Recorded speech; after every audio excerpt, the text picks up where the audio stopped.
तरीके से। Z effective for ions, ions कितने तरह के? दो तरह के, एक कौन सा है बेटा? केटायन, और एक कौन सा है बेटा? एनायन। पक्की बात है, बोलो हाँ या ना। आप घर पे एकदम चाहे पूरा दिमाग लगा सकते हैं, पूरा सवाल आप सॉल्व कीजिए, आपको बहुत मजा आएगा। आप घर पे जब भी खाली समय बैठे हुए हो तो उस टाइम पे आप सॉल्व कर सकते हैं ना। हेलो बच्चों, मेरा नाम है सुधांशु दुबे और एक बार फिर हाजिर हूं आप सभी के बीच में संजीवनी जेई लेक्चर नंबर 6 के अंदर। सर क्या कुछ हम पढ़ने वाले हैं, क्या कुछ नया सीखने वाले हैं, क्या कुछ हम नया यहां जानने वाले हैं? तो सबसे पहली चीज मैं आपसे यहां पे शुरुआत करता हूं बेटा। आज हमारा जो टॉपिक रहने वाला है that is effective nuclear charge को, जो हमने थ्योरेटिकल पार्ट को लास्ट टर्न पे कवर किया था, उसके एप्लीकेशन वाले पार्ट को, उस पे बेस प्रॉब्लम्स क्या क्या बनती हैं, क्या क्या प्रॉब्लम हमें फेस करनी पड़ सकती हैं और किन किन चीजों की हमें जरूरत है, वो सारी चीजें कुल मिला जुला के कहूं तो सवाल और जवाब करने वाले हैं। किसके बारे में? जेड इफेक्टिव के बारे में। दूसरा हमारा जो मेजर टॉपिक रहने वाला है बेटा जी, वो रहने वाला है एटॉमिक रेडियस। एटॉमिक रेडियस के ऊपर हम चर्चा करने वाले हैं। तो चलिए आइए शुरू करते हैं। यहां पे जरा गौर से देखिएगा कि क्या कुछ हम यहां पे पढ़ने जा रहे हैं। तो बेटा देखो, सबसे पहली चीज समझो कि जब हमने इफेक्टिव न्यूक्लियर चार्ज पढ़ा था तो हमने कहा था Z effective is equal to Z minus sigma. क्या पढ़ा था? Z effective is equal to Z minus sigma, जिसमें हमने कहा था कि किसी एटम के एटॉमिक नंबर को देख के हम Z का तो पता लगा लेंगे। मान लो अगर जैसे कि लिथियम है तो लिथियम के केस में उसका एटॉमिक नंबर 3 होता है तो Z की वैल्यू क्या बन गई? 3 बन गई। बोरॉन है, एटॉमिक नंबर कितना होता है? 5 होता है तो Z की वैल्यू उसके लिए कितनी बन गई? 5 बन गई। कार्बन होता है, उसके लिए अगर Z की वैल्यू बोला जाए तो 6 बन गई। नाइट्रोजन होता है तो उसके लिए वैल्यू कितनी बन गई? 7 बन गई। ऑक्सीजन होता है तो 8 बन गई। फ्लोरीन होता है तो 9 बन गई। सोडियम होता है तो 11 बन गई। स्कैंडियम होता है तो 21 बन गई। टाइटेनियम होता है तो 22 बन गई। ऐसे ही अगर मैं बात करूं जिंक होता है तो 30 बन गई। समझ रहा हूं मेरी बात को? यानी एटॉमिक नंबर मैं देखूंगा और मैं Z का पता बड़े आसानी से लगा लूंगा। मुद्दा यह है कि सिग्मा को बताने के लिए एक साइंटिस्ट का जन्म हुआ था जिसका नाम क्या था?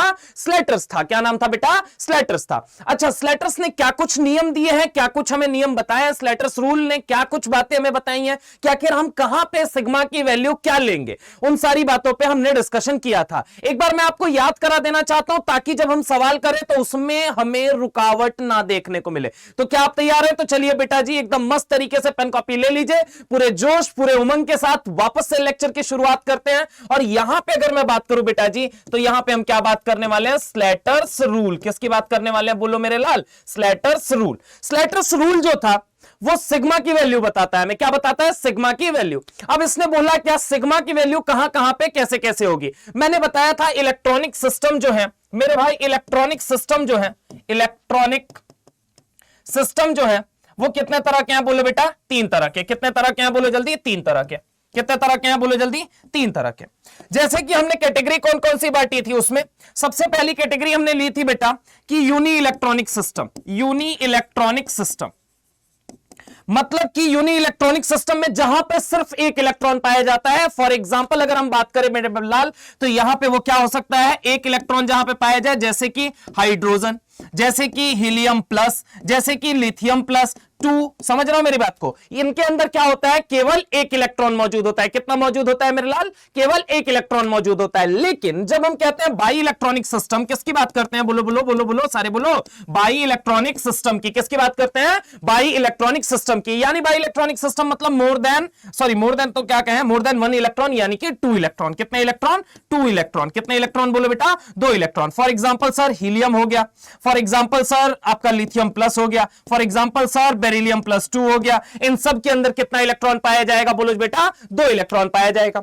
इनके लिए सिग्मा की वैल्यू डिफाइंड थी कि सिग्मा की वैल्यू कितनी होगी? 0.30। कितनी होगी? 0.30। यहां पे हमने क्या कहा था? Z effective is equal to Z कहा था लास्ट टर्न पे। बोला था या नहीं बोला था कि यहां पे सिग्मा का कोई वैल्यू हो? अरे एक ही इलेक्ट्रॉन है, मान लो किसी घर में एक मोहल्ला है, उसमें केवल एक ही इंसान है और वो इंसान चोर है, तो वो चोर क्या करेगा? खुद को थोड़ी सजा देगा। मान लो अगर 6-7 लोग रहते हैं, उनमें से क्या होता है? एक चोर निकल के चोरी करता है, तो बचे हुए अगर 7 लोग थे तो बचे हुए 6 लोग उसे सजा देने का काम करेंगे या सजा दिलवाने का काम करेंगे। समझ रहे हो मेरी बात? एक खुद जो है, एक इलेक्ट्रॉन क्या खुद पे रिपल्सन लगाएगा भाई? खुद एक चीज समझो, शील्डिंग कौन करता था? अंदर वाले या उस सेल के अदर इलेक्ट्रॉन? जो उस सेल में अदर इलेक्ट्रॉन थे या फिर अंदर वाले इलेक्ट्रॉन, वो शील्डिंग कर रहे थे। एक अगर इलेक्ट्रॉन है तो वो शील्डिंग कहां, उस पे जितना अट्रैक्शन, मान लो न्यूक्लियस 5 न्यूटन का फोर्स लगा रहा है उसको खींचने के लिए, तो वो 5 न्यूटन से उसकी तरफ खींचा चला जाएगा। समझ रहे हो? यहां पे अगर मैं बात करूं कि जहां पे मल्टी इलेक्ट्रॉनिक सिस्टम होता है, क्या होता है? Multi electronic system. क्या होता है मेरे लाल? Multi electronic system. Multi electronic system का मतलब क्या है?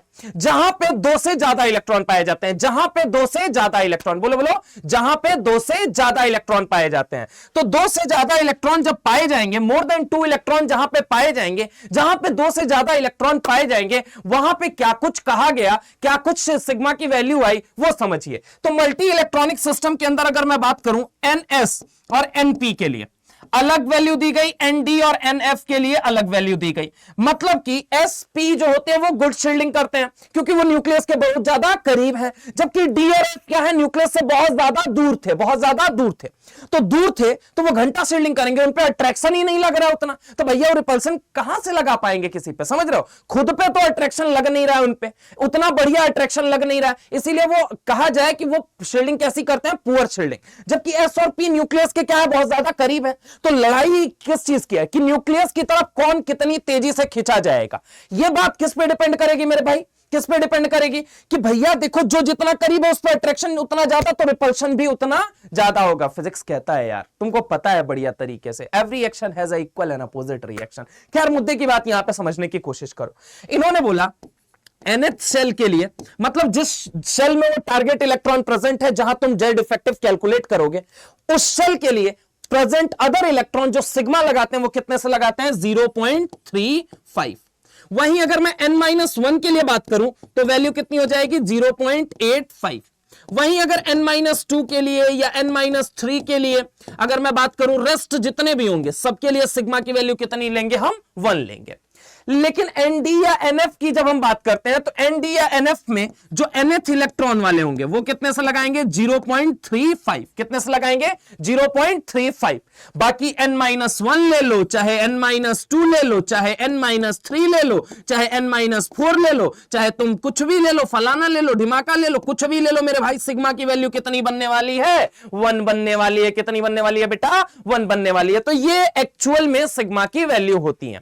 अब इनको हम सवालों में अप्लाई करेंगे और सवालों के थ्रू हम इन सारी बातों को सीखेंगे। तो क्या आप तैयार हैं? पेन कॉपी ले लीजिए एकदम मस्त तरीके से। मैं 1 मिनट साइड हट जा रहा हूं, पहले आप देख लो इसको फटाफट, उसके बाद हम आगे चलेंगे। फटाफट से देख लीजिए मेरे लाल, फटाफट फटाफट फटाफट फटाफट चले, बोलो बोलो, फटाफट चले, आगे चले। देख लिया आप लोगों ने? चलिए आगे चलते हैं बेटा। यहां पे सबसे पहले लिखा हुआ है calculate Z effective for lithium, sodium, potassium, rubidium, caesium. अब यहां पे अगर मैं बात करूं बेटा, लिथियम के लिए, उसके बाद सोडियम के लिए, पोटेशियम के लिए, देन रुबिडियम, देन सीजियम के लिए। अब आप लोगों को पहले तो एटॉमिक नंबर पता होना चाहिए। सबसे पहली चीज आपको क्या पता होना चाहिए? Atomic number. अगर एटॉमिक नंबर पता है तो आप क्या लिख लोगे? Electronic configuration. क्या लिख लोगे? Electronic configuration. तो सबसे पहली चीज क्या आना चाहिए आपको? राइट डाउन द, वैसे मैं एक क्वेश्चन करके फिर आपको बताता हूं कैसे। जैसे मान लो लिथियम है, ठीक है, लिथियम है। अब लिथियम के लिए मैं यहां पर कैलकुलेट करने जा रहा हूं। देखो लिथियम का क्या है? एटॉमिक नंबर कितना होता है? 3 होता है। कैसे sir? Hydrogen, helium, lithium. Lithium कौन से नंबर पे आ रहा है? तीसरे नंबर पे। अब देखो इस 3 को देख के मुझे क्या पता चल जाएगा? मुझे क्या पता चल जाएगा कि इसके अंदर एटॉमिक नंबर कितना है? 3 है, और कोई चार्ज नहीं है, मतलब इसके अंदर नंबर ऑफ प्रोटॉन भी कितने होंगे? 3 होंगे। इलेक्ट्रॉन भी कितने होंगे? 3 होंगे। अब उस तीनों इलेक्ट्रॉन को पहले भरना सीखो। कैसे भरा जाता था? मैंने कहा सबसे पहले अगर आपको याद हो इलेक्ट्रॉनिक कन्फ्यूग्रेशन कैसे लिखते हैं? 1s याद करो, 1s स्कूल स्कूल, याद करो, school school, 1s then 2s then 2p। याद आया इलेक्ट्रॉनिक कन्फ्यूग्रेशन कैसे हम किया करते थे? जाके लेक्चर नंबर 3 देख लीजिए, उसके अंदर प्रॉपर मैंने सिखा रखा है कि इलेक्ट्रॉनिक कन्फ्यूग्रेशन कैसे लिखेंगे। यहां पे अगर मैं बात करूं, अगेन मैं यहां पे रिकॉल करा दे रहा हूं। चलो सबसे पहले 1s, 2s, 3s, 4s, 5s, 6s, 7s, ठीक है। आगे क्या आएगा? 2p, यहां पे क्या आएगा? 3p, यहां पे क्या आएगा? 4p, यहां पे क्या आएगा? 5p, यहां पे क्या आएगा? 6p, यहां पे क्या आएगा? 3d, यहां पे क्या आएगा? 4d, यहां पे क्या आएगा? 5d, यहां पे क्या आएगा? बोलो बेटा 4f, ऐसे ही 5g, ठीक है। मैं याद करा दे रहा हूं केवल इसलिए कि जो बच्चा यहां से देख रहा है उसको भी समझ में आ जाए सारी चीजें। अगर नहीं पढ़ा है तुमने, नहीं याद है, या फिर दिन बीत चुके हैं, तो यहां वापस देख लो। सबसे पहले इलेक्ट्रॉन 1s में जाता है। कैसे जाता है ये सारी बातें पहले बता चुका हूं, ठीक है। तो यहां पे डायरेक्ट बता रहा हूं, सुनो। 1s में उसके बाद 2s में जाएगा, उसके बाद बोलो बेटा 2s के बाद कहां जाएगा 2p में, कहां जाएगा 2p, देन कहां जाएगा 3s, देन कहां जाएगा 3p, देन 4s, देन कहां जाएगा 3d, 4p, 5s, देन कहां जाएगा 4d, 5p, 6s, देन कहां जाएगा 4f, 5d, 6p, 7s। ठीक है, school school public school, public school, देहाती पब्लिक स्कूल, देहाती पब्लिक स्कूल, फिर से देहाती पब्लिक स्कूल। ये मैंने तरीका बताया था। मैंने कहा था एस के अंदर मैक्सिमम कितने इलेक्ट्रॉन आएंगे, बोलो जल्दी 2, पी के अंदर मैक्सिमम कितने आएंगे 6, डी के अंदर मैक्सिमम कितने आएंगे 10, और एफ के अंदर कितने आएंगे, बोलो जल्दी, बोलो बोलो सारे बोलो 14। मतलब इनके अंदर मैक्सिमम इलेक्ट्रॉन, इनका पेट कब भरेगा, जब एस के अंदर 2 आ जाएगा, पी के अंदर 6 आ जाएगा, डी के अंदर 10 आ जाएगा, एफ के अंदर 14 आ जाएगा। होप सो कि ये आपको पता है, और नहीं पता है तो अभी देख लीजिए। अब लिखना शुरू करते हैं। मेरे भाई इसके अंदर इलेक्ट्रॉन कितना है, बोलो जल्दी। ऑब्वियस है कितना इलेक्ट्रॉन है 3, तो इसके लिए कंफिगरेशन क्या बनेगा 1s2, एस में मैक्सिमम कितने इलेक्ट्रॉन 2, तो इसके लिए 1s2, मतलब 3 में से 2 तो भरे जा चुके, बचा कितना इलेक्ट्रॉन 1। अब उस एक इलेक्ट्रॉन को कहां भेजोगे, 1s तो भर गया, अब कहां भेजोगे 2s में, तो ये क्या लिख दिया तुमने 2s1। पक्की बात है, बोलो बेटा, है ना। अब मैंने क्या कहा कि मुझे कैलकुलेट करना है, यहां पे इस पे क्या कैलकुलेट करना है, Z इफेक्टिव। ये मेरा टारगेट इलेक्ट्रॉन है, क्या है बोलो बेटा, टारगेट इलेक्ट्रॉन। जनरली हम target electron outermost shell के इलेक्ट्रॉन को मान के चलते हैं, जिससे वैलेंस शेल इलेक्ट्रॉन भी कहा जाता है। जनरली ऐसा मान के चलते हैं, नॉट ऑलवेज। ठीक है, अगर उसने मेंशन कर दिया कि नहीं मुझे यहीं पे आप कैलकुलेट करके बताइए, तो मुझे वहां कैलकुलेट करके बताना पड़ेगा। अगर कुछ नहीं बोलता है तो टारगेट इलेक्ट्रॉन जनरली आपको किसे लेना पड़ता है, जनरली आपको वैलेंस शेल के इलेक्ट्रॉन को, किसको बोलो जल्दी, वैलेंस शेल के इलेक्ट्रॉन को, जनरली वैलेंस शेल के इलेक्ट्रॉन को, जनरली वैलेंस शेल के इलेक्ट्रॉन को, जिसे क्या बोला जाता है, आउटर मोस्ट शेल इलेक्ट्रॉन भी बोला जाता है। क्या बोला जाता है, आउटर मोस्ट शेल इलेक्ट्रॉन। क्या बोला जाता है, outermost shell electron. Generally valence shell के इलेक्ट्रॉन को या फिर आउटर मोस्ट शेल के इलेक्ट्रॉन को माना जाता है क्या, अपना टारगेट इलेक्ट्रॉन। अब सुनो, यहां पे इलेक्ट्रॉनिक कॉन्फ़िगरेशन लिख दिया। अब यहां पे n की वैल्यू कितनी आ रही है, जो नंबर लिखा है वो n की वैल्यू मान लो, n की वैल्यू 2, तो 2 में कितना घटा दूं कि 1 आ जाए। यहां पे n की वैल्यू क्या है, n की वैल्यू बोलो जल्दी 1 है, यहां पे n की वैल्यू 1 है, और यहां पे n की वैल्यू 2 आ रही है। तो अगर मान लो मैंने इसको कहा, समझने की कोशिश करो, यहां पे ये अगर n है तो ये क्या है, n-1 है। n की वैल्यू कितनी है 2, 2 में कितना माइनस करो 1, तो कितना आएगा 1 आएगा। तो क्या ये n-1 बन गया या नहीं बन गया, बोलो बोलो। अच्छा, लास्ट इलेक्ट्रॉन कहां मौजूद है, s में। कहां मौजूद है, s में। अब तुम देखो एक मस्त बात यहां तुम्हें दिखाता हूं, देख बेटा। उन्होंने क्या बोला कि मल्टी इलेक्ट्रॉनिक सिस्टम बोले तो 2 से ज्यादा इलेक्ट्रॉन जहां पाए जाए। अब तुम यहां पे देखो कितने इलेक्ट्रॉन है, 2 और 1 3, यानी कि ये मल्टी इलेक्ट्रॉनिक सिस्टम है, ये कंफर्म हो चुका है। पहले मैंने मार्क कर दिया, देखो इस सिखाने के लिए एकदम बेसिक से चल रहे हैं। ये क्या है, मल्टी इलेक्ट्रॉनिक सिस्टम, मतलब 2 से ज्यादा आ गया हमने मल्टी इलेक्ट्रॉनिक कह दिया, 2 से ज्यादा आ गया मतलब मल्टी इलेक्ट्रॉनिक, 2 से ज्यादा आ गया मल्टी इलेक्ट्रॉनिक होगा, 2 से ज्यादा आ गया मल्टी इलेक्ट्रॉनिक होगा, 2 से ज्यादा आ गया मल्टी इलेक्ट्रॉनिक होगा, मल्टी इलेक्ट्रॉनिक है।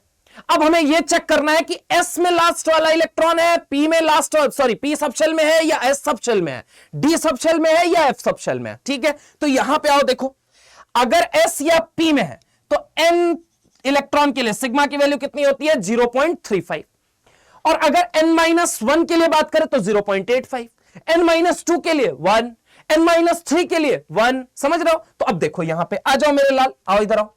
यहां पे टोटल 1 इलेक्ट्रॉन है। अब 1 इलेक्ट्रॉन खुद पे तो शील्डिंग लगाएगा नहीं, 2 होते तो 1 शील्डिंग लगाता किस पे, दूसरे वाले पे। 3 होते तो कितने शील्डिंग कर रहे होते, 2। अगर 4 इलेक्ट्रॉन यहां मौजूद होते तो कितने शील्डिंग कर रहे होते, 3। अगर यहां 5 होते तो कितने शील्डिंग कर रहे होते, 4। मतलब कि n में जितना टोटल इलेक्ट्रॉन है, n में जितना टोटल इलेक्ट्रॉन है उससे 1 कम शील्डिंग करता है। अगर यहां n में टोटल 1 ही इलेक्ट्रॉन है तो शील्डिंग कितने करेंगे, 0। मैंने क्या बोला, फिर से सुनो, n में जितना यहां पे इलेक्ट्रॉन होता है उससे 1 कम शील्डिंग कर रहा होता है। n में जितना इलेक्ट्रॉन होता है टोटल, n में n-1 की बात नहीं कर रहा हूं, n में जितना इलेक्ट्रॉन टोटल लिखा होता है उससे 1 कम शील्डिंग कर रहा होता है। n में जितना टोटल इलेक्ट्रॉन होता है उससे 1 कम शील्डिंग कर रहा होता है। फिर से सुनो, n में जितना टोटल इलेक्ट्रॉन होता है उससे 1 कम शील्डिंग कर रहा होता है। यहां टोटल इलेक्ट्रॉन कितना है, 1, तो एक अगर इलेक्ट्रॉन है तो शील्डिंग कितना करेगा? 0। एक से कम क्या है? 0 भाई। एक ही इलेक्ट्रॉन है तो वो खुद तो खुद पे शील्डिंग लगाएगा नहीं, तो यहां पे क्या हो जाएगा? n के लिए 0.35 इनटू क्या हो जाएगा? 0 प्लस n-1 के लिए वैल्यू कितनी होती है ये मुझे बताओ। n-1 के लिए वैल्यू कितनी होती है? फिर से देख लो, यहां पे देख लो तुम। n-1 के लिए 0.85 कितनी होती है? 0.85। अब यहां पे देखो टोटल इलेक्ट्रॉन कितने हैं? 2, तो 2 इंटू 0.85। एक इलेक्ट्रॉन की वजह से 0.85, तो 2 इलेक्ट्रॉन की वजह से 2 इंटू 0.85, 3 की वजह से 3 इंटू 0.85, 4 की वजह से 4 इंटू 0.85। पक्की बात है, बोलो आई है ना? तो अब यहां से मुझे क्या निकल के आएगी? वैल्यू निकल के आएगी सिग्मा। ये पूरा डेटा क्या बन गया? 0। Anything which is multiplied by 0 it's 0 after all. बोलो हाँ या ना? ये क्या बना? बोलो जल्दी। 2 इंटू 0.85 जब करोगे तो कितना बनेगा? बोलो बोलो कितना बनेगा? यहां पे करके देख लो कितना हो जाएगा? 0.85 इंटू 2, 5 दूना 10, 8 दूना 16, यानी 1.70। कितना आ जाएगा? बोलो मेरे लाल, 1.70। मतलब सिग्मा की वैल्यू कितनी आ गई? 1.70। हमें क्या निकालना है? Z effective. क्या निकालना है? बोलो बेटा, Z इफेक्टिव। Z इफेक्टिव निकालने का फॉर्मूला क्या है? Z effective is equal to Z minus sigma. और Z कैसे हम पता करेंगे? ये जो एटॉमिक नंबर दिख रहा है, ये जो एटॉमिक नंबर दिख रहा है, ये हमने क्या ले लिया? Z। ठीक है, 3 माइनस कितना आ गया? 1.70। अब यहां पे वैल्यू कितनी आ जाएगी? 3 में 1.70 घटाओ, कितना आ जाएगा? बोलो बोलो, 3 में 1.70 घटाओगे तो कितना आ जाएगा? 1.30 आ जाएगा या नहीं आ जाएगा? Z इफेक्टिव की वैल्यू कितनी आ गई? 1.30। पक्की बात है, यानी कि सिग्मा की वैल्यू कितनी आई? 1.70। पक्की बात है। और अगर हम बात करें किसकी? अगर हम बात करें किसकी? बोलो बोलो, किसकी बात करें?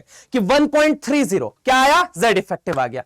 यानी कि लिथियम के लिए जब हमने निकाला तो यहां पे हमें क्या देखने को मिला? सिग्मा की वैल्यू 1.70 और Z इफेक्टिव कितना आ गया? 1.30। ऐसे ही सोडियम, इसका एटॉमिक नंबर कितना होता है? 11 होता है। कितना होता है? 11। अब इसके लिए कैलकुलेट करना है, तो चलिए आपको सिखाते हैं। यहां पे देखिए जरा गौर से बेटा, एक और मैं करके बता देता हूं। यहां पे मैं ऊपर लिख दे रहा हूं, लिथियम के लिए हमारा सिग्मा की वैल्यू कितनी आ गई थी? बोलो जल्दी, 1.70। और यहां पे Z इफेक्टिव की वैल्यू कितनी आई है? बोलो जल्दी, 1.30। पक्की बात है। ऐसे ही सोडियम के लिए, समझ रहे हो, ऐसे ही निकालते जाना है। ठीक है, ऐसे ही पोटेशियम के लिए, ऐसे ही आपका रुबिडियम के लिए, ऐसे ही आपका सीजियम के लिए निकालते जाना है आपको। तो यहां पे देखिए, चलिए आइए एक और मैं करके बता रहा हूं, उसके बाद से आपको करना पड़ेगा। देखो, सोडियम का एटॉमिक नंबर कितना है? 11। ठीक है, मतलब टोटल नंबर ऑफ इलेक्ट्रॉन कितने हैं? 11। अब 11 इलेक्ट्रॉन है तो आप एक बात मुझे बताइए, प्रोटॉन भी कितने होंगे? 11। यानी Z की वैल्यू उसके केस में क्या बन चुकी है? Z की वैल्यू बन चुकी है 11। ठीक है, अब सिग्मा हमें पता करना है कि सिग्मा की वैल्यू कितनी है, तो आओ उसको कैलकुलेट करते हैं। उसके लिए सबसे पहले क्या आना चाहिए? Z इफेक्टिव निकालने के लिए सबसे पहले आपको कन्फ्यूग्रेशन लिखना आना चाहिए। कन्फ्यूग्रेशन पता करने के लिए आपको सबसे पहली चीज क्या पता होनी चाहिए? बोलो बेटा, सबसे पहली चीज उसका एटॉमिक नंबर पता होना चाहिए। तो आओ इसका अगर मैं कन्फ्यूग्रेशन लिखूं, क्या होगा? 1s2, कितने इलेक्ट्रॉन है टोटल? 11। 11 में से कितने भर दिए? 2, बचा कितना? 9। अब क्या लिख दिया? 2s2।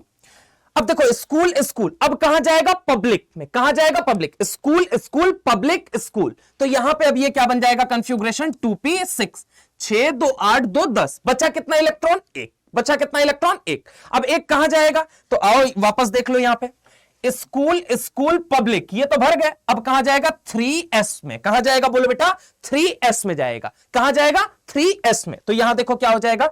3s1। क्यों 1 क्यों लिखा? 2 2 4 6 10 1 11। ठीक है, टोटल इलेक्ट्रॉन कितने होते हैं? 11। अब मान लो हमें कैलकुलेट कहां करना है? यहां पे। ये हमारा टारगेट। जनरली हम मान के चलते हैं, जब कुछ मेंशन ना हो तो जनरली हम आउटर शेल के इलेक्ट्रॉन को, वैलेंस शेल के इलेक्ट्रॉन को टारगेट इलेक्ट्रॉन मान के चलते हैं। क्या मेरी बात समझ में आई? तो यहां पे जरा गौर से देखिए, ये मेरा टारगेट इलेक्ट्रॉन है। इसके लिए n की वैल्यू कितनी है? n की वैल्यू देखो, यहां पे n की वैल्यू क्या आ रही है? जो ये नंबर लिखा है उसी से पता करो। 3। 3 में से कितना घटा दूं कि 2 आ जाए? 3 में से कितना घटा दूं, मुझे ये बताओ। 3 में से कितना घटा दूं? 1। यानी 3 माइनस 1 कितना आएगा? 2 आएगा। अगर 3 के लिए हमने क्या माना? n, तो ये क्या बन गया? n-1। मतलब n की वैल्यू क्या है? 3। 3 माइनस 1 कितना हो गया? 2 हो गया। अच्छा, 3 में कितना घटाऊं कि 1 आ जाए?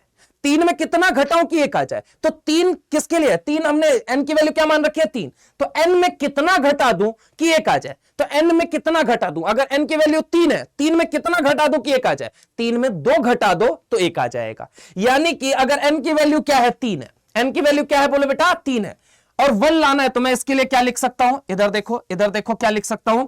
n-2। क्या लिख सकता हूं बोलो बेटा? n-2। एकदम बेसिक से सीखो, एकदम प्रॉपर अप्लाई करना सीखो। ये n-1 और ये n-2 बन गया, इतना मानते हो? अब सुनो जरा गौर से यहां पे तरीके से। बेटा n में कितने इलेक्ट्रॉन है? एक ही है, तो एक है तो शील्डिंग कितने करेंगे? 0।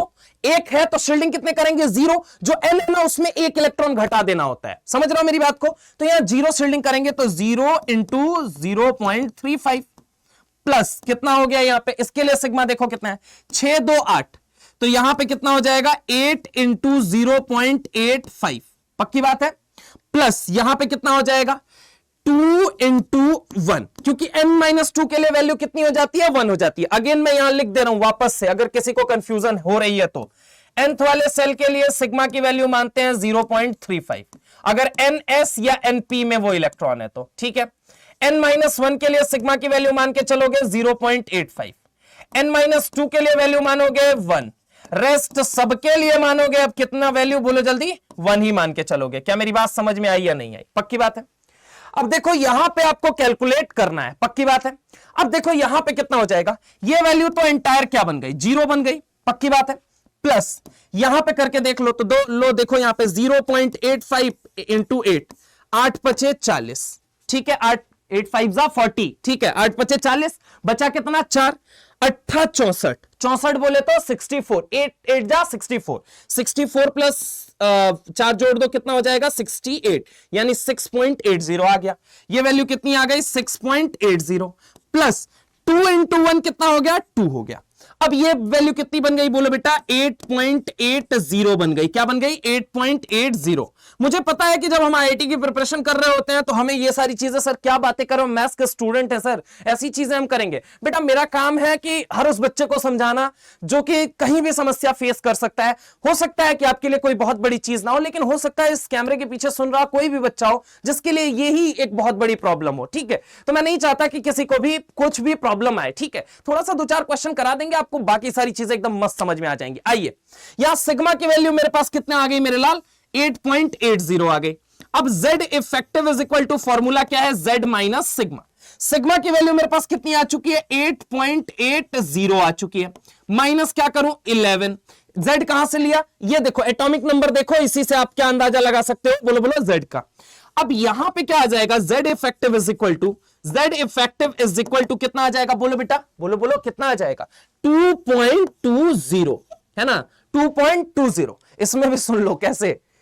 80 में कितना जोड़ोगे कि 9 बन जाएगा? ये मुझे बताओ। 80 में कितना जोड़ोगे? 20, तो 20 पहले लिख दिया, और 9 जब ये बन गया तो फिर बताओ 11 माइनस 9 करोगे तो कितना आएगा? 2, तो 2.20, ठीक है। तो यानी कि अगर मैं बात करूं सिग्मा की वैल्यू, बोलो यहां पे, तो सिग्मा की वैल्यू यहां पे कितनी आई है? 8.80।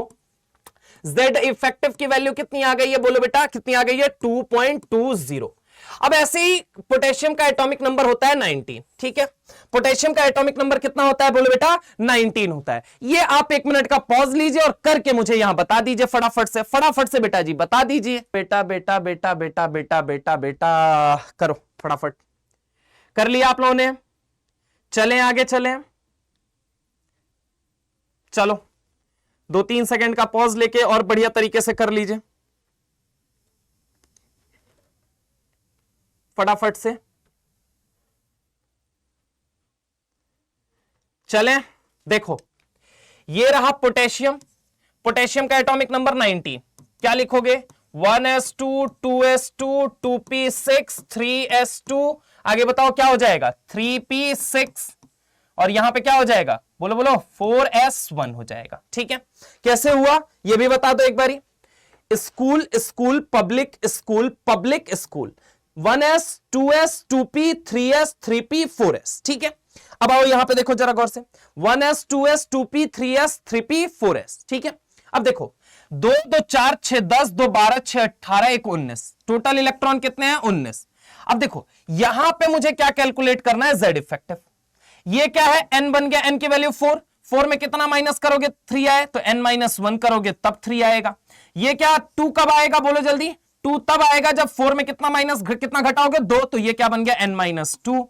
ये 4 में कितना और घटाओगे तो 1 आ जाएगा, तो ये क्या बन गया n-3। Outer shell sorry sub shell कौन सा है जहां इलेक्ट्रॉन प्रेजेंट है, s। तो s के लिए वैल्यू ये वाला रूल हम अप्लाई करेंगे। तो nth वाले में कितने इलेक्ट्रॉन है, 1, तो वो तो शील्डिंग लगाने से रहा, मतलब शील्डिंग आउटर में कितने लगा रहे हैं 0, तो ये तो 0 ही बनने वाला है, तो इसको किनारे कर दो। n-1 के लिए वैल्यू कितनी है 0.85, तो 0.85 सिग्मा तो 1 इलेक्ट्रॉन लगाता है, टोटल इलेक्ट्रॉन कितने यहां पे 8, तो अब तो 8 होके 8 लगाएंगे, प्लस यहां पे कितना हो जाएगा, यहां पे देखो कितने इलेक्ट्रॉन मौजूद हैं 6, 2, 8, 2, 10। ये n-2 है, n-3 है, मैंने कहा n-2 हो, n-3 हो, n-4 हो, n-5 हो, जो भी हो बचा हुआ सबके लिए वैल्यू कितनी लेनी है 1। तो क्या मैं डायरेक्ट लिख सकता हूं 6, 2, 8, 2, 10, 10 इंटू 1 लिख सकता हूं या नहीं लिख सकता हूं, बोलो मेरे लाल, पक्की बात है। 8 इंटू 0.85 अभी हमने किया था, कितनी आई थी वैल्यू 8 इंटू 0.85 6.80 आया था, कितना आया था 6.80, और 10 इंटू 1 कितना आएगा 10 आएगा, यानी सिग्मा की वैल्यू कितनी आ गई बोलो बेटा 16.80, यानी 16.80 आ गया।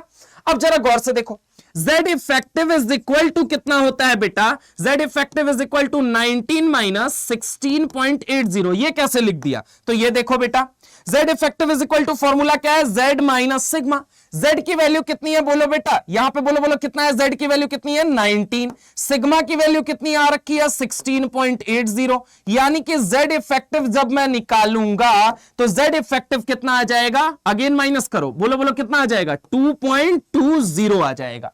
यानी कि अगर मैं इसके लिए सिग्मा देखूं तो सिग्मा की वैल्यू कितनी आ रही है 16.80, और इसके लिए Z इफेक्टिव की वैल्यू कितनी आ जाएगी बोलो जल्दी, बोलो कितना आ जाएगा Z इफेक्टिव की वैल्यू 2.20। क्या तुमको ऐसा नहीं लग रहा है ये कांस्टेंट हो गया, देखो ढंग से ये कांस्टेंट हो गया या नहीं हो गया। जो सिग्मा है वो तो बहुत तेजी से इंक्रीज कर रहा है, लेकिन Z इफेक्टिव जो है वो कांस्टेंट हो चुका है, यहां से यहां बढ़ता है, लेकिन यहां के बाद अगर मैं तुम्हें बताऊं तो क्या हो जाता है, कांस्टेंट हो जाता है। एक और निकाल के बता रहा हूं, सीजियम आपको खुद को घर पे करना है। चलिए आइए यहां पे कैलकुलेट करके बताते हैं। यहां पे हम किसके लिए, रुबिडियम के लिए। अब रुबिडियम के लिए पहले आप ट्राई करोगे फिर मैं बताऊंगा, ठीक है। यहां पे अरे एक मिनट,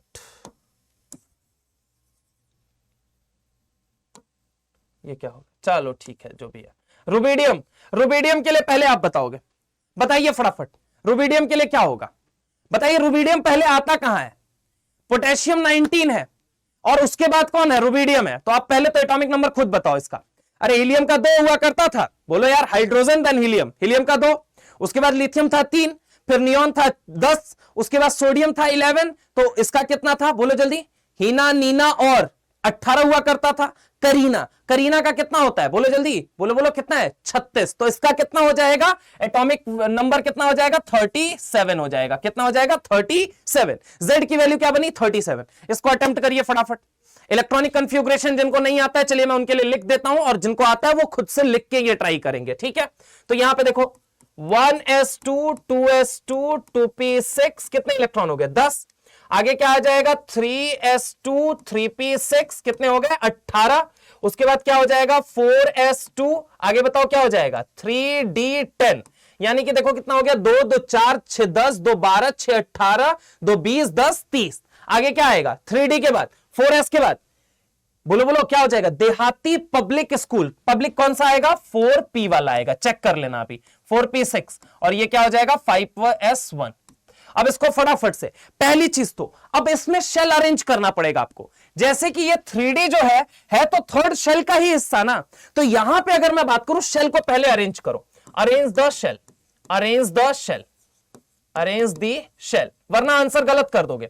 अरेंज द शेल तो क्या हो जाएगा, पहले फर्स्ट शेल 1s वाले, फिर सेकंड में कौन 2s और 2p आ रहे हैं, 2s 2p6, थर्ड वाले में 3s 3p6 3d10, उसके बाद फोर्थ वाले में क्या आया 4s2, और ये क्या आ गया 4p6, और सबसे लास्ट में कौन आ रहा है फिफ्थ शेल। n की वैल्यू जिसके लिए बड़ी होगी वही आउटर शेल रहेगा, समझ रहे हो मेरी बात को। तो यहां पे अब आपको कैलकुलेट करना है, टारगेट इलेक्ट्रॉन जो है आपका वो कौन सा है 5s1 वाला है, कौन सा है 5s1 वाला।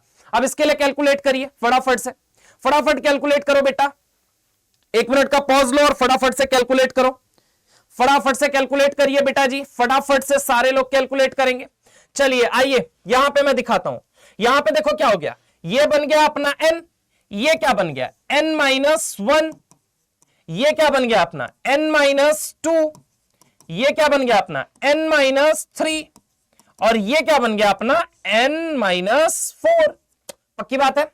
हमने कहा आउटर मोस्ट शेल में कितने इलेक्ट्रॉन दिख रहे हैं, एक। वो खुद तो अपने ऊपर शील्डिंग लगाएगा नहीं, अरे बोलो यार लगाएगा क्या, नहीं लगाएगा। तो यहां के लिए वैल्यू तो बन गई 0 प्लस n-1 के लिए वैल्यू कितनी होती है, तो 8 इंटू 0.85 हो गई। पक्की बात है, एक इलेक्ट्रॉन की वजह से 0.85, तो 8 इलेक्ट्रॉन की वजह से 8 इंटू 0.85 प्लस यहां पे कितना हो जाएगा, देखो n-2 है, n-3 है, n-4 है, सबके लिए वैल्यू कितनी माननी है 1, तो एक ही साथ सारे इलेक्ट्रॉन जोड़ लो, तो यहां पे कितना हो जाएगा बोलो जल्दी, 10 6 16 2 18 6 24 2 26 2 28 हो जाएगा या नहीं हो जाएगा, बोलो जल्दी, फिर से देख लो, 2 2 4 6 10 2 12 6 18 10 28, तो 28 इंटू कितना कर दोगे 1 कर दोगे। पक्की बात है। अब यहां पे अगर मैं बात करूं, इसकी वैल्यू आ रही थी 6.80 और इसकी वैल्यू कितनी आ गई 28। अरे बोलो यार पक्की बात है, हाँ या ना, पक्की बात है।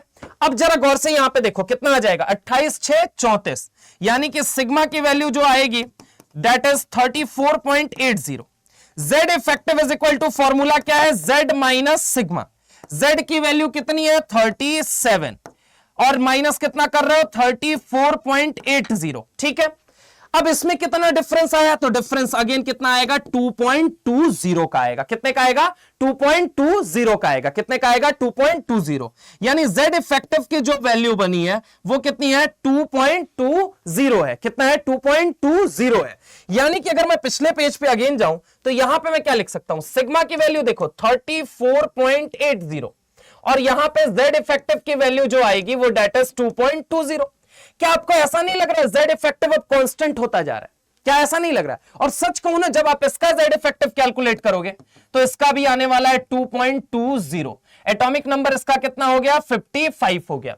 ठीक है 55 हो गया। तो अगर आप इसका कैलकुलेट करोगे, सिग्मा चाहो तो इसका निकाल सकते हो, समझ रहे हो मेरी बात को। तो यहां पे अगर मैं आपसे बात करता हूं, सुनने की कोशिश करना बेटा, कि अगर सिग्मा की वैल्यू देखी जाए तो कितनी बन जाएगी, बोलो जल्दी, 52.80। कितनी बन जाएगी 52.80, क्योंकि अगर 52.80 बनेगा तभी ये Z इफेक्टिव की वैल्यू कितनी आएगी 2.20। अब घर पे उसे कैलकुलेट करके देखना, चाहो तो मैं कैलकुलेट कर भी सकता हूं, कहोगे तो मैं कैलकुलेट कर दूंगा, मुझे कोई दिक्कत नहीं है, लेकिन मैं आपको बताऊं कि आपको घर पे मुझे लगता है ट्राई करना चाहिए। तो बेटा देखोगे, ये है सेकेंड पीरियड का एलिमेंट, ये है थर्ड पीरियड का एलिमेंट, ये है फोर्थ पीरियड का एलिमेंट, ये है फिफ्थ पीरियड का और ये है सिक्स पीरियड का। यानी कि मैं एक बात इनके लिए कह सकता हूं कि ये जो सिग्मा की वैल्यू है ये ड्रास्टिकली इंक्रीज करती जा रही है, बहुत तेजी से बढ़ रही है, लेकिन Z इफेक्टिव जो है वो सेकंड से थर्ड में जाने में बढ़ रहा है, उसके बाद कांस्टेंट हो जा रहा है। क्या मेरी बात बताओ, सुनो, क्या आप लिथियम से सोडियम जब जा रहे हो तब तो Z इफेक्टिव आपका बढ़ रहा है, लेकिन जब आप Z इफेक्टिव आगे देख रहे हो, सोडियम से पोटेशियम, पोटेशियम से रुबिडियम, रुबिडियम से सीजियम, जब तुम आगे जा रहे हो बेटा तब वो क्या हो जा रहा है, कांस्टेंट हो जा रहा है। हो जा रहा है या नहीं हो जा रहा है, फटाफट बताओ मुझे। तो यानी कि मैं यहां पे क्या लिख सकता हूं, देखो जरा गौर से, यहां पे देखना, यहां पे अगर मैं आपसे कहूं कि यहां पे Z इफेक्टिव जो है, Z इफेक्टिव यहां पे सेकेंड पीरियड, ये कौन से पीरियड का है सेकेंड, ये कौन से पीरियड का है थर्ड, ये कौन से पीरियड का है, बोलो जल्दी, बोलो बोलो कौन से पीरियड का है फोर्थ, ये ऐसे ही ये कौन सा है फिफ्थ, ऐसे ही ये कौन सा है सिक्स्थ। ठीक है, तो सेकेंड से थर्ड जा रहे हैं, तो यहां पे Z इफेक्टिव क्या कर रहा है, बोलो बेटा, Z इफेक्टिव बढ़ रहा है। उसके बाद यहां सोडियम से लेके सीजियम तक अगर हम जब जा रहे हैं तो हमें क्या पता चल रहा है कि Z इफेक्टिव कांस्टेंट हो जा रहा है। क्या हो जा रहा है, Z इफेक्टिव कांस्टेंट, यहां पे लिख दे रहा हूं मैं, Z इफेक्टिव क्या हो जा रहा है, कांस्टेंट हो जा रहा है। क्या हो जा रहा है, कांस्टेंट। तो अकॉर्डिंग टू स्लेटर्स रूल सवाल क्या पूछा जाएगा, according to Slater's rule when we go down the group, जब हम डाउन द ग्रुप जाते हैं तो क्या होता है, तो पहले तो सेकंड पीरियड से थर्ड पीरियड में Z इफेक्टिव बढ़ रहा है, उसके बाद रिमेन्स कांस्टेंट, उसके बाद क्या हो जाता है, कांस्टेंट हो जाता है। हां, सिग्मा बहुत ड्रास्टिकली चेंज हो रहा होता है। तो यहां पे फटाफट से देख लीजिए आप, मैं तो ये कहूंगा एक बार आप सीजियम को ट्राई करो, एक बार सीजियम को प्लीज ट्राई कीजिए आप, फटाफट से 1 मिनट का पॉज लेके और फटाफट से यहां पे ट्राई कीजिए, जल्दी जल्दी बेटा।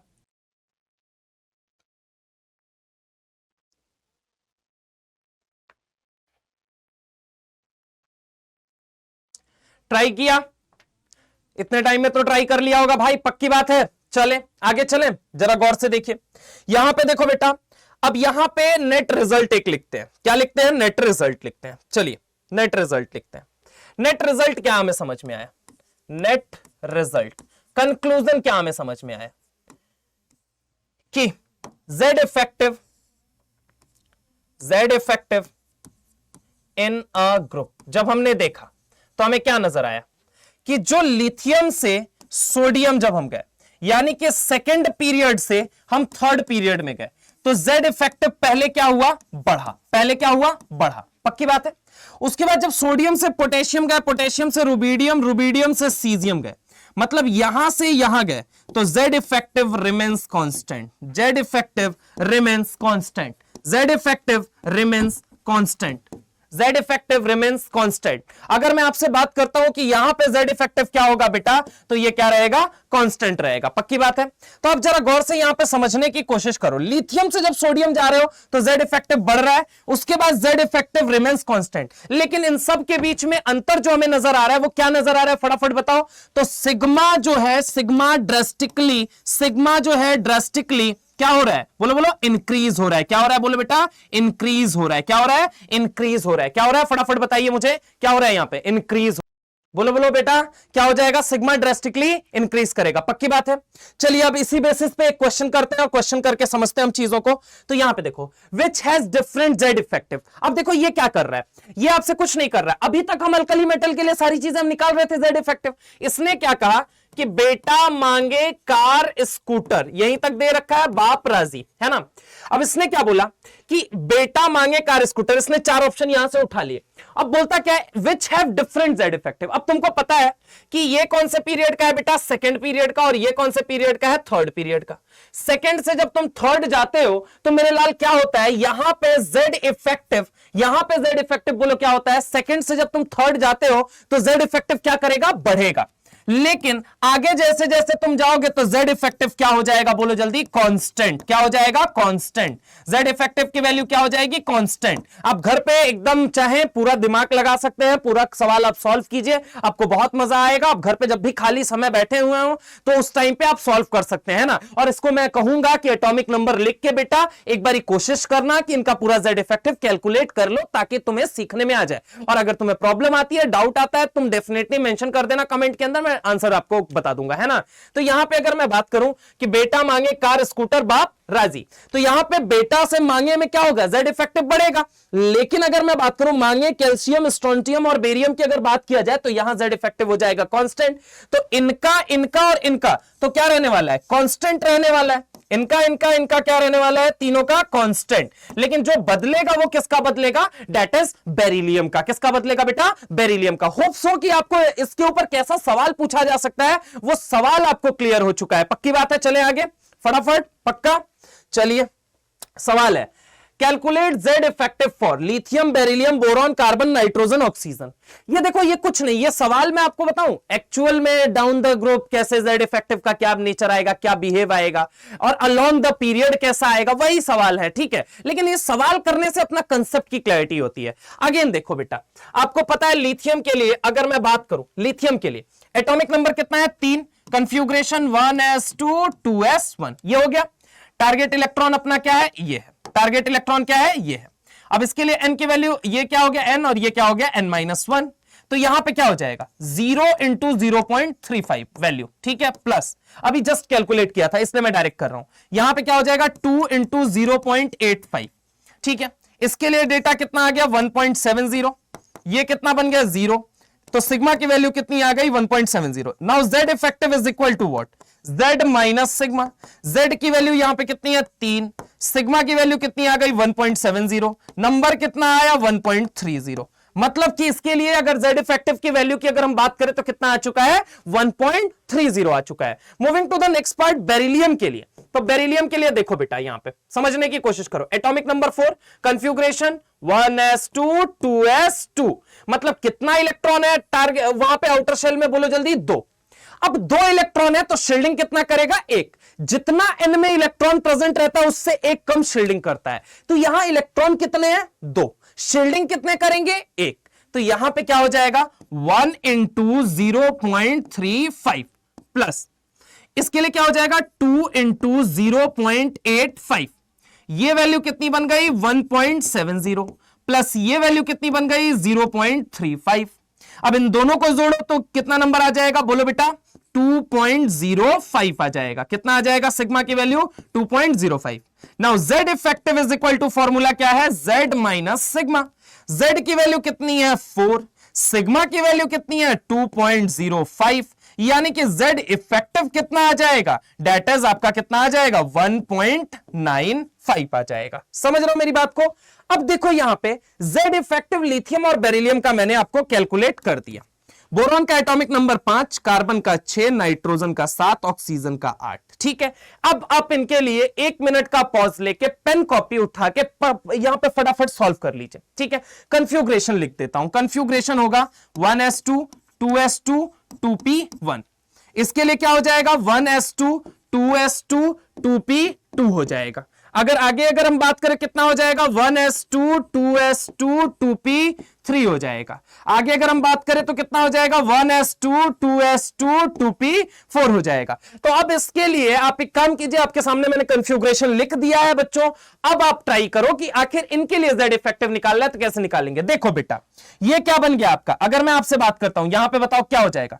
ये वैल्यू क्या बन गई आपकी n, और ये क्या बन जाएगा, n-1। ठीक है, तो अब देख लो, आप निकाल सकते हो बड़े आसान रूप से। यहां पे बड़े आसान भाषा में मैंने आपको लिख दिया है, मेंशन कर दिया है। अब आप चाहें तो आप निकाल सकते हैं। तो यहां पे निकाल के मुझे फटाफट से बताइए, फटाफट से बताइए बेटा, फटाफट से, फटाफट। सारे लोग देखिए बेटा, फटाफट से। यहां पे मुझे लगता है कि अब आप लोगों ने सॉल्व कर लिया होगा, पक्का। चलें आगे चलें। तो यहां पे देखो बेटा, यहां पे देखो, सबसे पहली चीज बोरॉन के लिए अगर हम बात करें, ठीक है, बोरॉन के लिए क्यों, मैं लिथियम से ही शुरुआत करता हूं। Lithium, then beryllium, then boron, then carbon, then nitrogen, then oxygen. Atomic number 8 7 6 5 4 3। पक्की बात है। Z इफेक्टिव की वैल्यू और किसकी वैल्यू, सिग्मा की वैल्यू है ना, कैलकुलेट करनी थी। हमने अभी जस्ट कैलकुलेट किया। Z इफेक्टिव की वैल्यू कितनी आई, 1.30 आई। इसके लिए कितनी आई, 1.95 आई। देखो यहां पे इसके लिए 1.30 और इसके लिए कितनी आई, 1.95।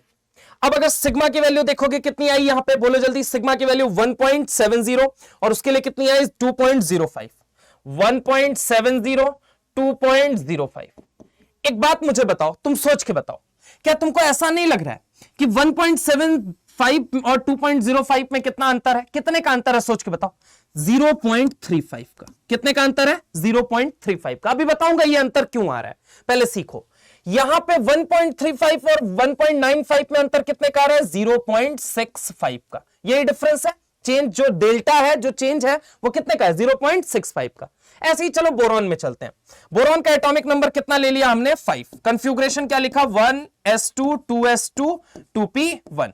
ऐसे ही तुम क्या करो, कार्बन का ले लो, क्या हो जाएगा atomic number, 1s2 2s2 2p2 हो जाएगा। नाइट्रोजन का ऐसे ही ले लो, नाइट्रोजन का कितना है atomic number, 7। 1s2 2s2 2p3 हो गया। ऐसे ही ऑक्सीजन का ले लो, एटॉमिक नंबर कितना है, 8। 1s2 2s2 2p4 ले लो। सबके लिए ढंग से देखो, ये क्या है n और ये क्या है n-1। ये क्या है n और ये क्या है n-1। ये क्या है n और ये क्या है n-1। ये क्या है n और ये क्या है n-1। पक्की बात है, बोलो हाँ ये ना। अब जरा गौर से देखो, तुमको ऐसा नहीं लग रहा है कि n-1 में यहां कितने इलेक्ट्रॉन है, 2, यहां पे भी 2, यहां पे भी 2, यहां पे भी 2। पक्की बात है, अरे हाँ ना बोलो यार। यानी कि सबके लिए मैं एक चीज तो लिख सकता हूं, sigma is equal to 2 into 0.85 plus लिख के अभी छोड़ो बस। यहां पे sigma is equal to 2 into 0.85 plus, यहां पे भी क्या लिख दूं, sigma is equal to 2 into 0.85 plus. यहां पे भी क्या लिख दूं, sigma is equal to 2 into 0.85 plus, ठीक है। अब यहां पे जरा गौर से देखो, समझो, यहां कितने इलेक्ट्रॉन है, 3, 3 में से शील्डिंग कितने करेंगे, 2, तो यहां पे हो जाएगा 2 इंटू 0.35, पक्की बात है। यहां पे कितने इलेक्ट्रॉन है टोटल, 4, शील्डिंग कितने करेंगे, 3, तो यहां पे क्या हो जाएगा 3 इंटू 0.35। यहां पे देखो कितने इलेक्ट्रॉन है टोटल, 5, शील्डिंग कितने करेंगे, बोलो जल्दी, 4, तो यहां पे क्या लिख दोगे, 4 इंटू 0.35। यहां पे टोटल इलेक्ट्रॉन कितने हैं, 6, 6 में शील्डिंग कितने करेंगे, बोलो बेटा 5, तो 5 इंटू 0.35। मतलब कि एक एक इलेक्ट्रॉन जब बढ़ रहा है तो एक एक बार 0.35 की वैल्यू बढ़ाते चले जाओ, यही बात है। अब कैलकुलेट करके देख लो, अब कैलकुलेट करके देख लो कि यहां से यहां जब आप जाओगे तो यहां पे जो सिग्मा की वैल्यू आएगी डेट इज 2.40, कैलकुलेट करके देख लो। चलो बता भी देता हूं, यहां पे ये कितना हो जाएगा 0.70, एक कर रहा हूं, बाकी आपको करना है 0.70, और ये कितना हो गया, ये बोलो इसकी वैल्यू कितनी हो गई 1.70, यानी सिग्मा की वैल्यू कितनी आ गई 2.40। अब आगे तुम कैलकुलेट करके देख लो, यहां से यहां जब तुम जाओगे तो अगेन वैल्यू कितनी बन जाएगी 2.75, कितनी बनेगी 2.75, नहीं यकीन है देख लो यहां पे जब तुम सिग्मा कैलकुलेट करोगे अगेन देखो ये 1.70 और ये क्या हो गया इस बार, बोलो जल्दी, बोलो बोलो कितना हो गया 1.05, देख लो कितना आ जाएगा 2.75 आंसर आ रहा है या नहीं आ रहा है। अरे भाई यहां पे देख लो ये 1.70 हो गया, ठीक है। 3 इंटू 0.35, 3 इंटू 0.35, तो एक बात बताओ कितना हो जाएगा, ये 1.05 हो जाएगा। तो सिग्मा की वैल्यू कितनी आ गई यहां पे 2.75 आ गया, कितना आ गया 2.75। आगे आप जाओगे तो अब फिर अगेन कितने का अंतर आएगा, अगेन कितने का आएगा 0.35 का, कितने का अंतर आएगा 0.35, यानी कि यहां पे वैल्यू बताओ कितनी हो जाएगी, 0.35 जोड़ोगे तो कितना हो जाएगा 3.10। अरे हो जाएगा या नहीं हो जाएगा। ऐसे ही ऑक्सीजन की तरफ आगे जाओगे तो कितना हो जाएगा, बोलो बोलो कितना हो जाएगा 3.45 हो जाएगा। समझ रहे हो मेरी बात को, यानी कि अगर तुम देखो कि जब अलोंग द पीरियड तुम जा रहे हो, कैसे सर कैसे, वो सेकेंड पीरियड ये है, सेकेंड पीरियड का लिथियम भी, बेरिलियम भी, बोरॉन भी, कार्बन भी, नाइट्रोजन भी, ऑक्सीजन भी, तो अलोंग द पीरियड लेफ्ट से राइट जब तुम जा रहे हो, अलोंग द पीरियड लेफ्ट से राइट जब तुम जा रहे हो, तो एक बात बताओ सिग्मा कितने से इंक्रीज कर रहा है 0.35 से, कितने से इंक्रीज कर रहा है 0.35, कितने से इंक्रीज कर रहा है 0.35 से, कितने से इंक्रीज कर रहा है 0.35 से। अब Z इफेक्टिव अब चलो देखते हैं, यहां पे बोलो कि Z effective is equal to क्या हो जाएगा 5 माइनस 2.40। अब बताओ यहां पे वैल्यू कितनी आएगी, बोलो बोलो कितनी आएगी आखिर यहां पे वैल्यू, देख लो 0.65 का अंतर आ रहा है ना, 5 माइनस 2.40 करोगे कितना अंतर आएगा, बोलो बोलो कितना आएगा। इसमें कितना जोड़ू मैं 60 जोड़ दूं तो ये क्या बन जाएगा 3 बन जाएगा, 0.660 अगर जोड़ देता हूं तो ये 3 बन जाएगा पूरा डेटा, और 5 माइनस 3 कितना हो जाता है 2, यानी कि इसकी वैल्यू कितनी आ जाएगी 2.60। यहां 1.95 है, 1.95 में 5 जोड़ दिया क्या हो गया 2 और यहां पे ये बचा कितना 60, तो ये कितना हो गया 2.60। तो अगेन यहां पे चेंज कितने का है 0.65 का। आगे अगर जाओगे तो देखना, आप कैलकुलेट करके यहां पे देख लेना, 2.60 के बाद यहां पे Z इफेक्टिव की वैल्यू कितनी आ जाएगी, अगेन ये भी कितने से चेंज होगा 0.65 से, यानी 2.60 प्लस 0.65 कितना हो जाएगा 3.25 हो जाएगा, कितना हो जाएगा 3.25 हो जाएगा। पक्की बात है, बोलो हाँ या ना। यानी Z इफेक्टिव लेफ्ट से राइट जब हम जाते हैं या अलोंग द पीरियड जब हम जाते हैं, सेम पीरियड के अंदर ही लेफ्ट से राइट जा रहे हो या अलोंग द पीरियड जा रहे हो, तो सिग्मा कितने से बढ़ रहा है 0.35 से, और वहीं पे Z इफेक्टिव कितने से बढ़ रहा है, बोलो बोलो किससे बढ़ रहा है, बोलो बोलो बोलो बेटा किससे बढ़ रहा है, Z इफेक्टिव किससे बढ़ रहा है, अरे बताओ यार किससे बढ़ रहा है, बोलो बोलो 0.65 से, कितने से बढ़ रहा है 0.65 से बढ़ रहा है। तो यहां पे अगर मैं बात करूं, आगे जाओगे तो अगेन कितने से इंक्रीज करेगा 0.65, अगेन आगे जाओगे तो कितने से इंक्रीज करेगा 0.65। अब मान लो तुमको सवाल क्या पूछा जाएगा, सुनो कि लिथियम का X है, लिथियम का Z इफेक्टिव मैंने मान लिया X है, तो एक बात मुझे बताइए कार्बन का कितना होगा, तो X में कितना जोड़ो 0.65 जोड़ोगे एक बार तो क्या आएगा बेरिलियम का, फिर जोड़ोगे 2 बार तो क्या आएगा बोरॉन का आएगा, फिर जोड़ोगे 3 बार तो क्या आ जाएगा कार्बन का आ जाएगा। तो सवाल कुछ भी वो किसी भी तरीके से बना सकता है। अभी मैं सवाल लेके आया हूं, मैं आपको कराऊंगा, डोंट वरी, ठीक है। तो यहां पे आप पहले से देख लीजिए, और मैं तो चाहूंगा नाइट्रोजन, ऑक्सीजन और कार्बन यहीं बैठ के अभी अभी रोक के वीडियो अभी तुरंत पॉज करके आप सॉल्व कीजिए, फटाफट से देख लीजिए। मैंने यहां पे आपके लिए लिख भी दिया है, फटाफट कर लिया, फटाफट से देखो, यहां पे आपने सॉल्व कर लिया, पक्का। चले आगे देखो यहां पे बेटा, तो नेट कंक्लूजन लिखते हैं पहले, नेट कंक्लूजन, नेट कंक्लूजन या नेट रिजल्ट। देखो डाउन द ग्रुप हमने क्या देखा, down the group, down the group हमने जो केस देखा कि सेकंड से थर्ड पीरियड की तरफ, सेकंड से थर्ड पीरियड की तरफ जेड इफेक्टिव बढ़ा था, ठीक है। और थर्ड के बाद हम जैसे ही फोर्थ में गए, फिफ्थ में गए और सिक्स्थ पीरियड में गए थे, तो यहां पे जेड इफेक्टिव, थर्ड के बाद जेड इफेक्टिव रिमेन्स कांस्टेंट। क्या हो गया, रिमेन्स कांस्टेंट। ये क्या हो गया, रिमेन्स कांस्टेंट। पहला तो हमने ये पढ़ा। जब हमने कहा अलोंग द पीरियड का केस, क्या पढ़ा बोलो जल्दी, अलोंग द पीरियड का, क्या पढ़ा बोलो जल्दी, अलोंग द पीरियड का। अलोंग द पीरियड बोल लो या फिर moving left to right, moving left to right, left से राइट जाते वक्त, left to right, moving left to right. जब हम गए तो यहां पे हमने क्या देखा, सुनो, हमने मूविंग लेफ्ट टू राइट में क्या देखा कि भाई देखो जेड इफेक्टिव जो है वो कितने से इंक्रीज कर रहा है, इंक्रीजेस बाय 0.65 से इंक्रीज कर रहा है, 0.65 से इंक्रीज कर रहा है। कहां से बोलो जल्दी, 0.65 से इंक्रीज कर रहा है, ठीक है।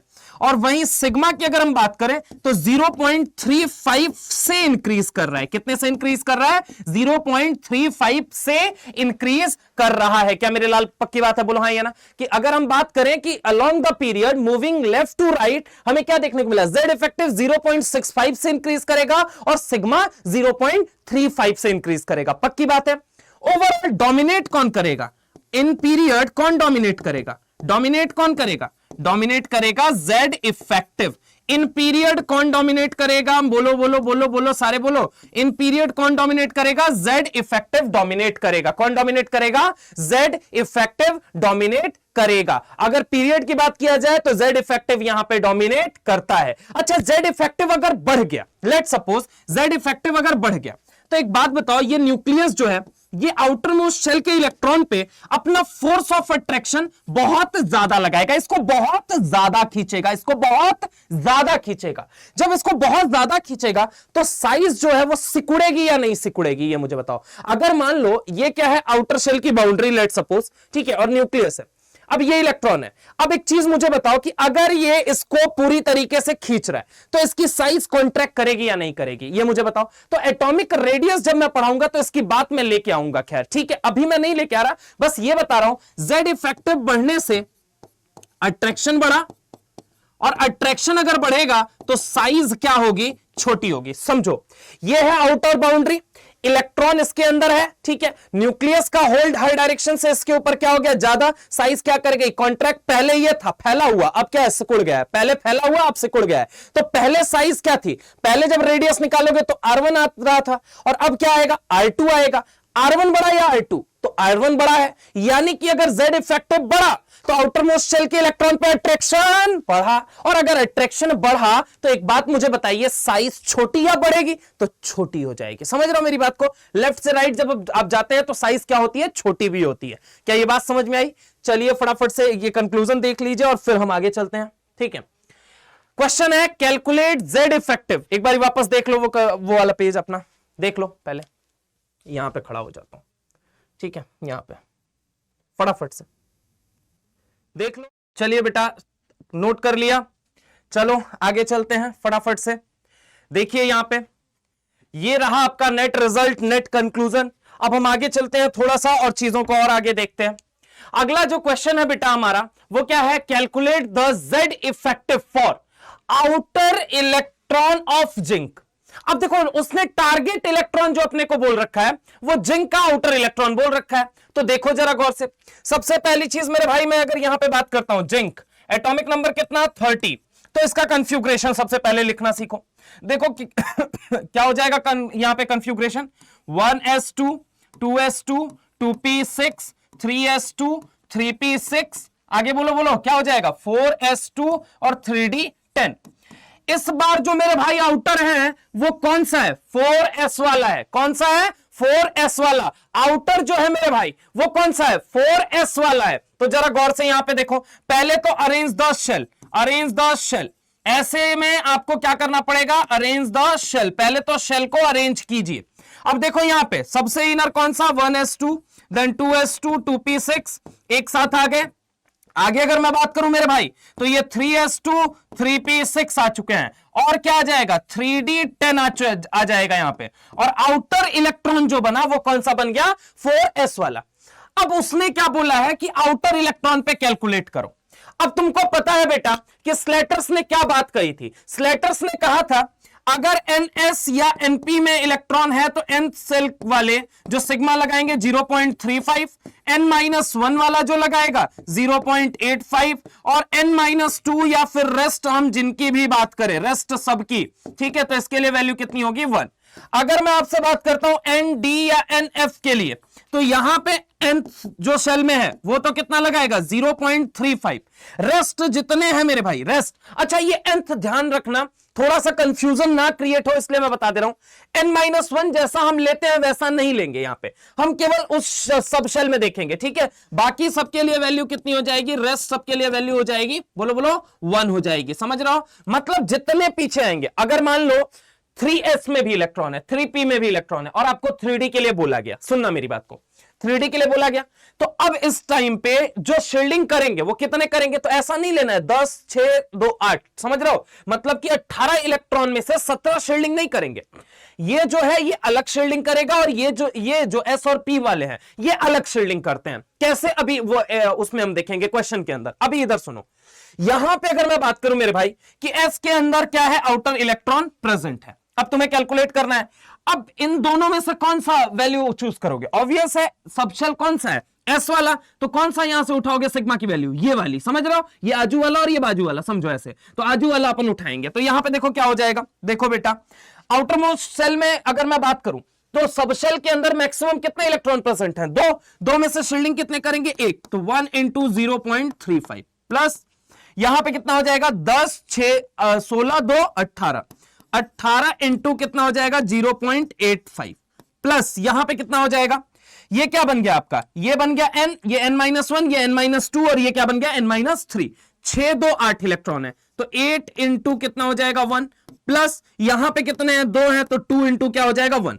कुल मिला जुला के कहूं तो यहां टोटल मुझे 10 दिख रहे हैं तो डायरेक्ट इसको लिख दो 10 इंटू 1 प्लस यहां पे कितना हो जाएगा 18 इंटू 0.85। ये बताइए कितना हो जाएगा, ये लगभग आपका आ जाएगा 15.30 के करीब और ये कितना हो गया 0.35। 15 प्लस 10 कितना हो जाएगा 25.30 प्लस कितना आ जाएगा 0.35, ये कितना हो गया बोलो बेटा 25.65। Now z effective is equal to what, z minus sigma, z की वैल्यू बोलो 30 माइनस 25.65, ये कितना हो जाएगा 4.35 आ जाएगा। कितना आ जाएगा बेटा बोलो जल्दी 4.35 आ जाएगा। अब सवाल ये है कि 3d इलेक्ट्रॉन के लिए कैलकुलेट करो, यानी कि अब वो कह रहा है 4s के लिए मुझे नहीं चाहिए, मुझे तो तुम 3d के लिए कैलकुलेट करके बताओ। तो अब देखो कैसे कैलकुलेट करेंगे, तो मेरे लाल यहां पे आगे हम चलते हैं और जरा गौर से सुनिएगा। यहां पे अगर मैं बात करूं जिंक का एटॉमिक नंबर कितना है 30, लिखते हैं 1s2 2s2 2p6, आगे क्या हो जाएगा बोलो जल्दी 3s2 3p6 3d10 और ये क्या हो जाएगा 4s2। अब अगर मैं तुमसे बात करता हूं बेटा तो सुनना यहां पे तरीके से, इस बार वो तुमसे क्या कह रहा है कि मुझे यहां के लिए z इफेक्टिव, उसका टारगेट इस बार कौन है ये है। अब वो बोल रहा है टारगेट इलेक्ट्रॉन मेरा ये है, मुझे बाहर वाला शेल से अब कोई मतलब ही नहीं है, क्योंकि स्लेटर्स ने जो सिग्मा की वैल्यू बताई है वो सेम शेल वाले इलेक्ट्रॉन के लिए या इनर शेल वाले के लिए बताई है। बाहर वाले की वजह से जो सिग्मा होता है वो 0 होता है। कितना होता है बेटा 0 होता है, मैंने पहले भी बोला है। अब सुनो यहां पे क्या होगा, ये देखो ये कौन से सब शेल है, ये दोनों n सेल ही है, लेकिन अगर मैं बात करूं s और p सबशेल के अंदर का इलेक्ट्रॉन है जो कि ज्यादा शील्डिंग करता है। अब अगर मैं बात करूं 3d के बारे में तो यहां पे जरा गौर से सुनने और समझने की कोशिश करो। बेटा d के अंदर कितने इलेक्ट्रॉन है टोटल 10, शील्डिंग कितने करेंगे 9, तो 9 इंटू यहां पे डेटा कितना लेना है 0.35 प्लस बाकी सबके लिए डेटा कितना लेना है 1। ऐसा नहीं है कि 3s 3p, चूंकि हमें n सेम दिख रहा है तो हम कितना लेंगे, हम यहां पे करेंगे 6 2 8 8 और यहां पे 9, कितना हो जाएगा 17 इंटू 0.35 नहीं करना होता। यहां पे देखो ये s और p के इलेक्ट्रॉन है जो कि ज्यादा शील्डिंग करते हैं, जबकि d और f के इलेक्ट्रॉन जो होते हैं वो पुअर शील्डिंग करते हैं मेरे भाई। तो यहां पे क्या हो जाएगा 9 इंटू 0.35, ठीक है, प्लस यहां पे कितना हो जाएगा बोलो बेटा 6 2 8 8 8 और 2 10 10 6 16 16 2 18 18 इंटू कितना हो जाएगा 1 हो जाएगा।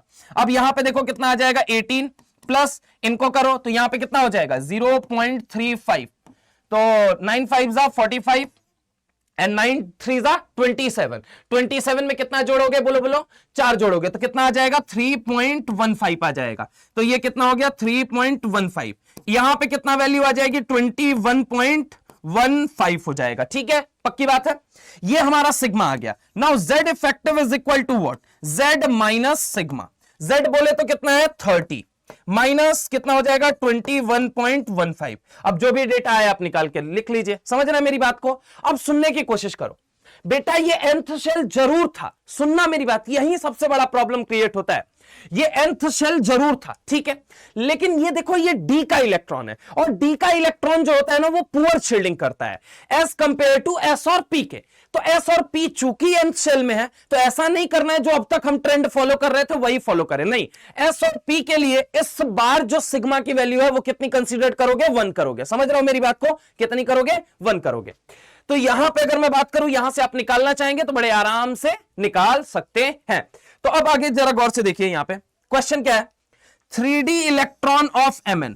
मैं चाहता हूं कि ये क्वेश्चन आप घर से करिए, खुद ट्राई कीजिए और खुद इसको सीखिए, ठीक है। बाकी जहां पे भी होगा कमेंट सेक्शन में आप आंसर लिख देना, मैं आंसर खुद पोस्ट कर दूंगा वहां पे, ठीक है।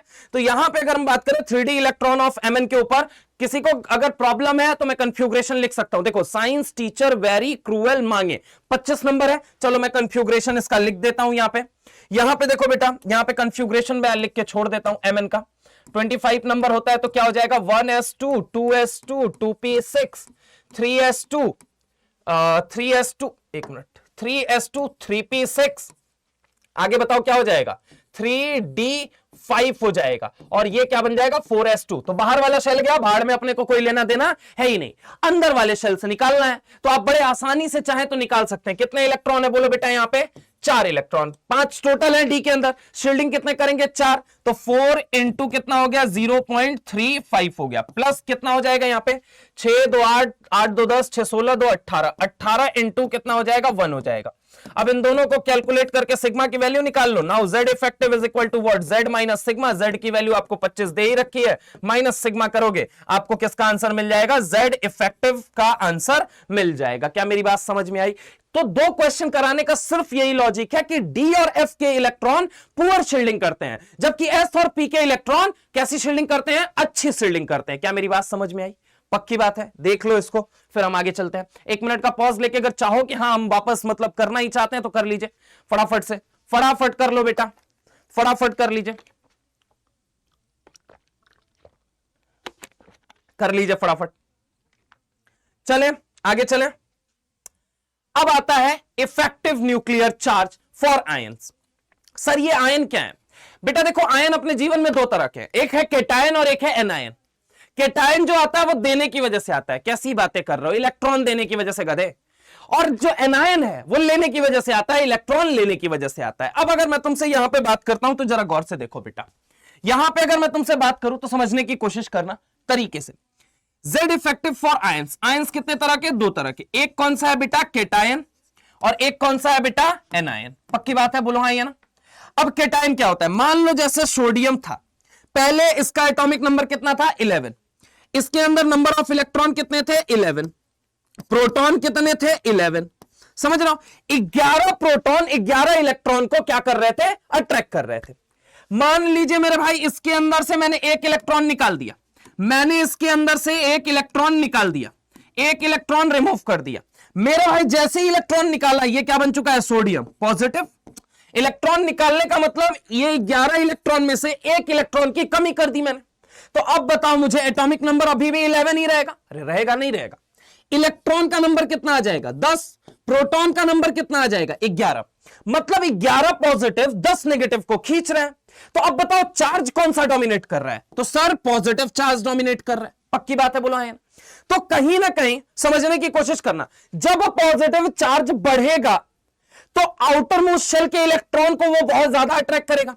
मेरे भाई इलेक्ट्रॉन कम है, अट्रैक्ट होने वाले कम है, लेकिन अट्रैक्ट करने वाले ज्यादा है। अट्रैक्ट होने वाले कम है लेकिन अट्रैक्ट करने वाले लोग ज्यादा हैं। और ज्यादा कितने हैं, बोलो बोलो बोलो जल्दी बोलो, 11 हैं। अट्रैक्ट होने वाले कितने हैं, 10 हैं। तो एक बात तो, क्या वो अट्रैक्ट करेंगे या नहीं करेंगे, ऑब्वियस है करेंगे। यानी कि क्या ज्यादा अट्रैक्ट करेंगे पहले से या कम करेंगे, पहले से ज्यादा करेंगे या कम करेंगे, सर ऑब्वियस है ज्यादा करेंगे। क्योंकि इस बार एक चीज समझो ना कि यहां पे 11 पॉजिटिव है और सर 10 नेगेटिव है, तो 10 नेगेटिव को 11 पॉजिटिव के लिए खींचना आसान है। यहां 11 पॉजिटिव भी और 11 नेगेटिव भी है, उनको खींचना मुश्किल है। हाँ बेटा बिल्कुल सही बात है। तो कहा जाता है Z effective is directly proportional to positive charge. क्या बोला जाता है, बोलो बेटा, Z effective is directly proportional to positive charge. और वहीं पे कहा जाता है Z effective is inversely proportional to negative charge. क्या बोला जाता है मेरे लाल, बोलो जल्दी, inversely proportional to negative charge. अब ये नेगेटिव चार्ज कैसे है वो जरा गौर से समझाओ। तो यहां पे देखो बेटा, यहां पे देखो, अगर आगे हम बात करें Z इफेक्टिव, अब जरा गौर से समझने की कोशिश करना। मान लो बेटा ये फ्लोरीन ले लिया तुमने, एटॉमिक नंबर 9 है, अब इलेक्ट्रॉन का नंबर 9 है, प्रोटॉन का नंबर 9 है अभी। अब इसको तुमने क्या किया, एक इलेक्ट्रॉन जबरदस्ती खिला दिया। क्या किया, एक इलेक्ट्रॉन ऐड कर दिया। तो ये क्या बन जाएगा, F माइनस। क्यों सर, क्योंकि इलेक्ट्रॉन कैसा चार्ज है, नेगेटिव, और जो नेगेटिव को अट्रैक्ट करेगा वो क्या, कैसे, मतलब उसके सर पे कैसा चार्ज आएगा, ऑब्वियस है नेगेटिव आएगा।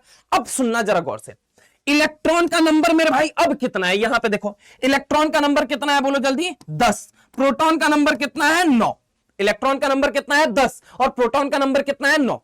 अब समझने की कोशिश करो, यहां पे 9 पॉजिटिव के लिए 10 नेगेटिव को खींचना आसान या मुश्किल, 9 पॉजिटिव के लिए 10 नेगेटिव को खींचना आसान या मुश्किल, बताओ।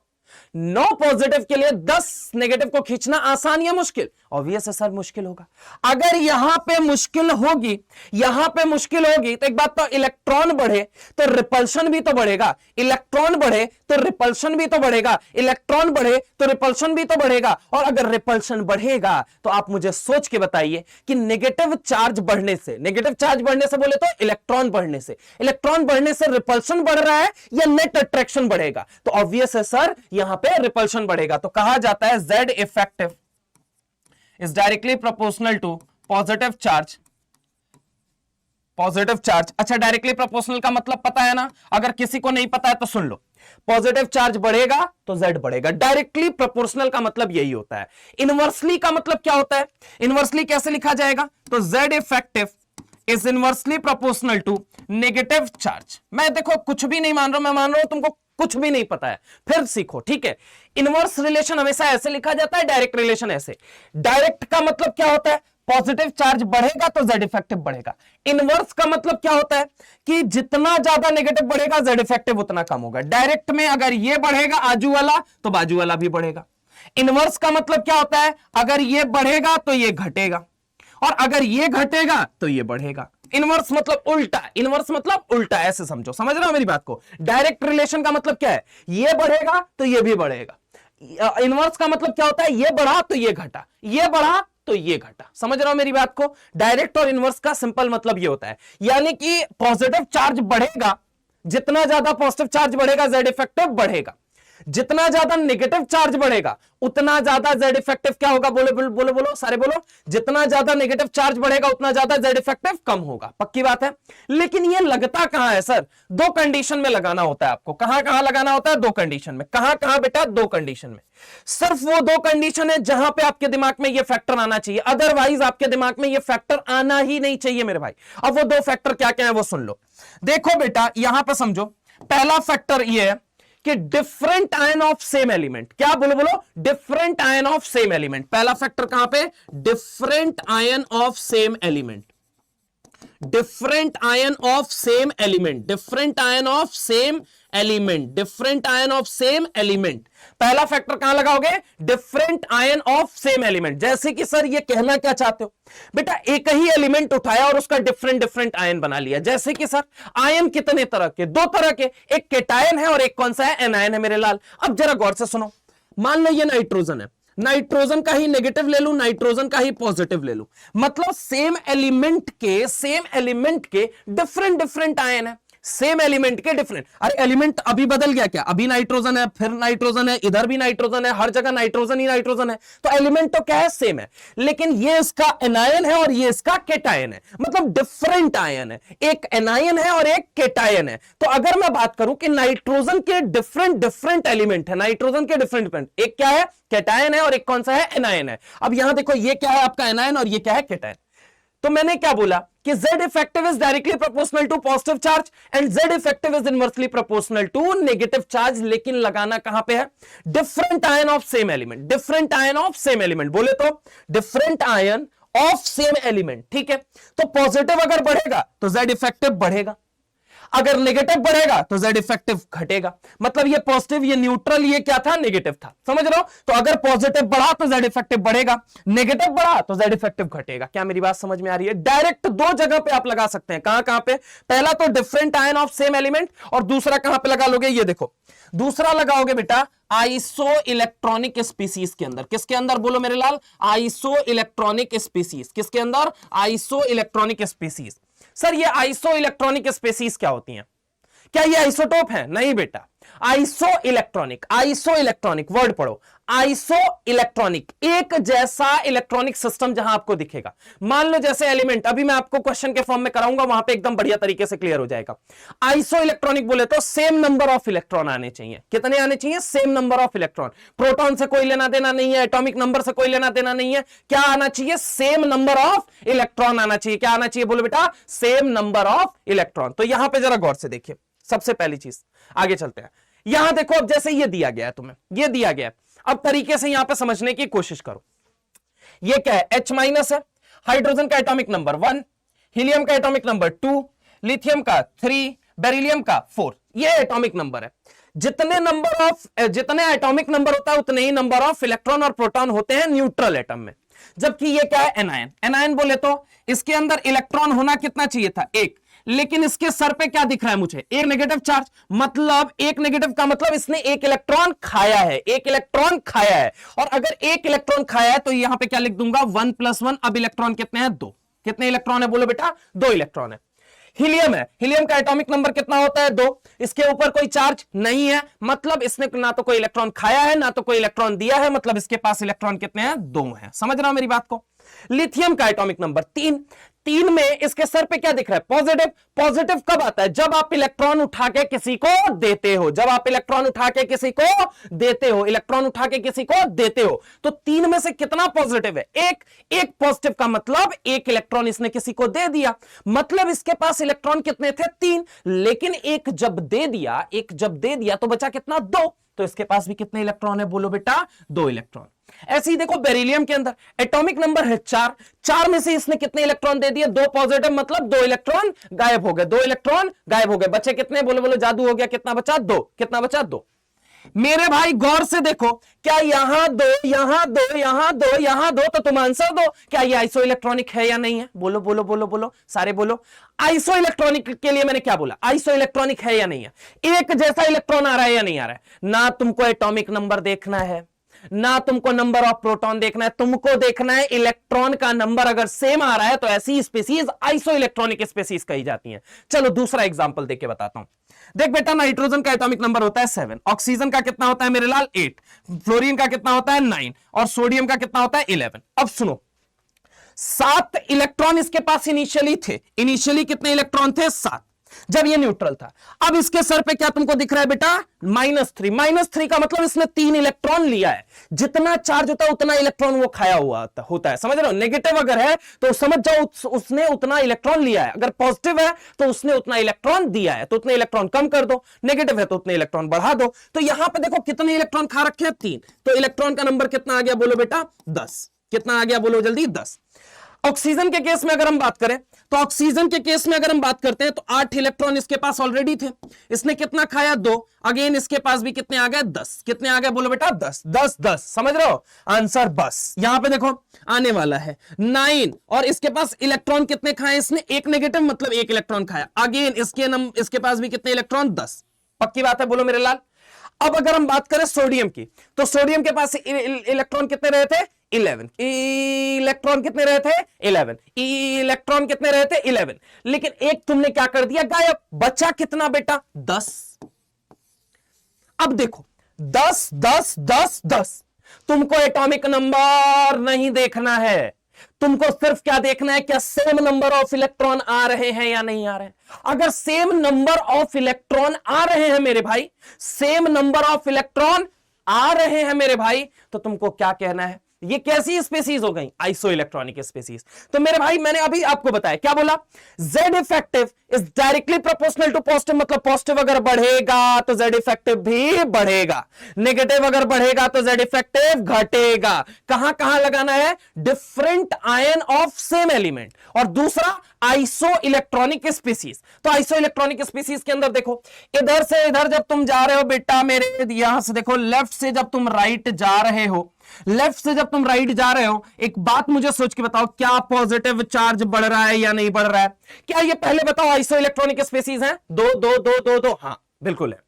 अब बताओ पॉजिटिव बढ़ेगा तो Z इफेक्टिव भी बढ़ेगा, यानी कि ऑर्डर क्या हो जाएगा बोलो मेरे भाई, ये हो जाएगा। कुछ दिमाग लगाना ही नहीं है, आइसो इलेक्ट्रॉनिक हो, different ion of same element हो, आपको एक जगह बस पहुंच जाना है, वो जगह क्या है, सिंपल सी बात है, Z effective is directly proportional to positive and inversely proportional to negative. आगे आ जाओ, यहां पे देखो क्या मेरे भाई एक बात बताइए, लेफ्ट से जब तुम राइट जाओगे तो एक चीज सोच के बताओ, लेफ्ट से जब तुम राइट जाओगे क्या ये आइसो इलेक्ट्रॉनिक स्पीसीज है, तो यहां 10 यहां 10 यहां 10 यहां 10, हर जगह 10 दिख रहा है, और हर जगह अगर 10 है यानी कि इसका मतलब क्या है मेरे भाई, कि लेफ्ट से जब तुम राइट जाओगे, लेफ्ट से जब तुम राइट जाओगे, लेफ्ट से तुम राइट जाओगे तो क्या होगा, एक बात मुझे बताओ, पॉजिटिव चार्ज बढ़ रहा है या घट रहा है, तो यहां देखो नेगेटिव -3 था, -2 हुआ, -2 हुआ, फिर पॉजिटिव हुआ, मतलब धीरे धीरे नेगेटिव कम होता जा रहा है, धीरे धीरे नेगेटिव कम होता जा रहा है। मान लो तुमने पहला टेस्ट दिया, तुम्हारे 3 गलत हुए, दूसरे वाले में दिया 2 गलत हुए, तीसरा दिया 1 गलत हुआ, और चौथा दिया 1 भी गलत नहीं हुआ, तो कहीं ना कहीं वो पॉजिटिव है कि नहीं है तुम्हारे लिए नेट रिजल्ट। तो यहां पे देखो नेगेटिव का घटना मतलब पॉजिटिव का बढ़ना, अरे बोलो यार, नेगेटिव का घटना मतलब पॉजिटिव का बढ़ना। तो यहां पे अगर मैं बात करूं, यहां पे समझने की कोशिश करना कि यहां -3 -2 माइनस, और यहां पे क्या है +1, Z effective is directly proportional to positive charge, inversely proportional to negative charge, मतलब इन दोनों में नेगेटिव कहां ज्यादा है, इस पे, तो Z इफेक्टिव किसका ज्यादा हो जाएगा, इसका हो जाएगा। ऐसे सोचो, इस पे और इस पे कहां नेगेटिव ज्यादा है, तो यहां ज्यादा है और यहां कम है, तो जहां कम है उसका Z इफेक्टिव ज्यादा। ये नेगेटिव है और ये पॉजिटिव है, ऑब्वियस है, यहां तो कोई दिक्कत होनी ही नहीं चाहिए। तो शानदार सा आपके सामने ये क्वेश्चन था और ये आपने तरीके से मुझे लगता है सीख लिया है। चलिए नेक्स्ट क्वेश्चन की तरफ चलते हैं।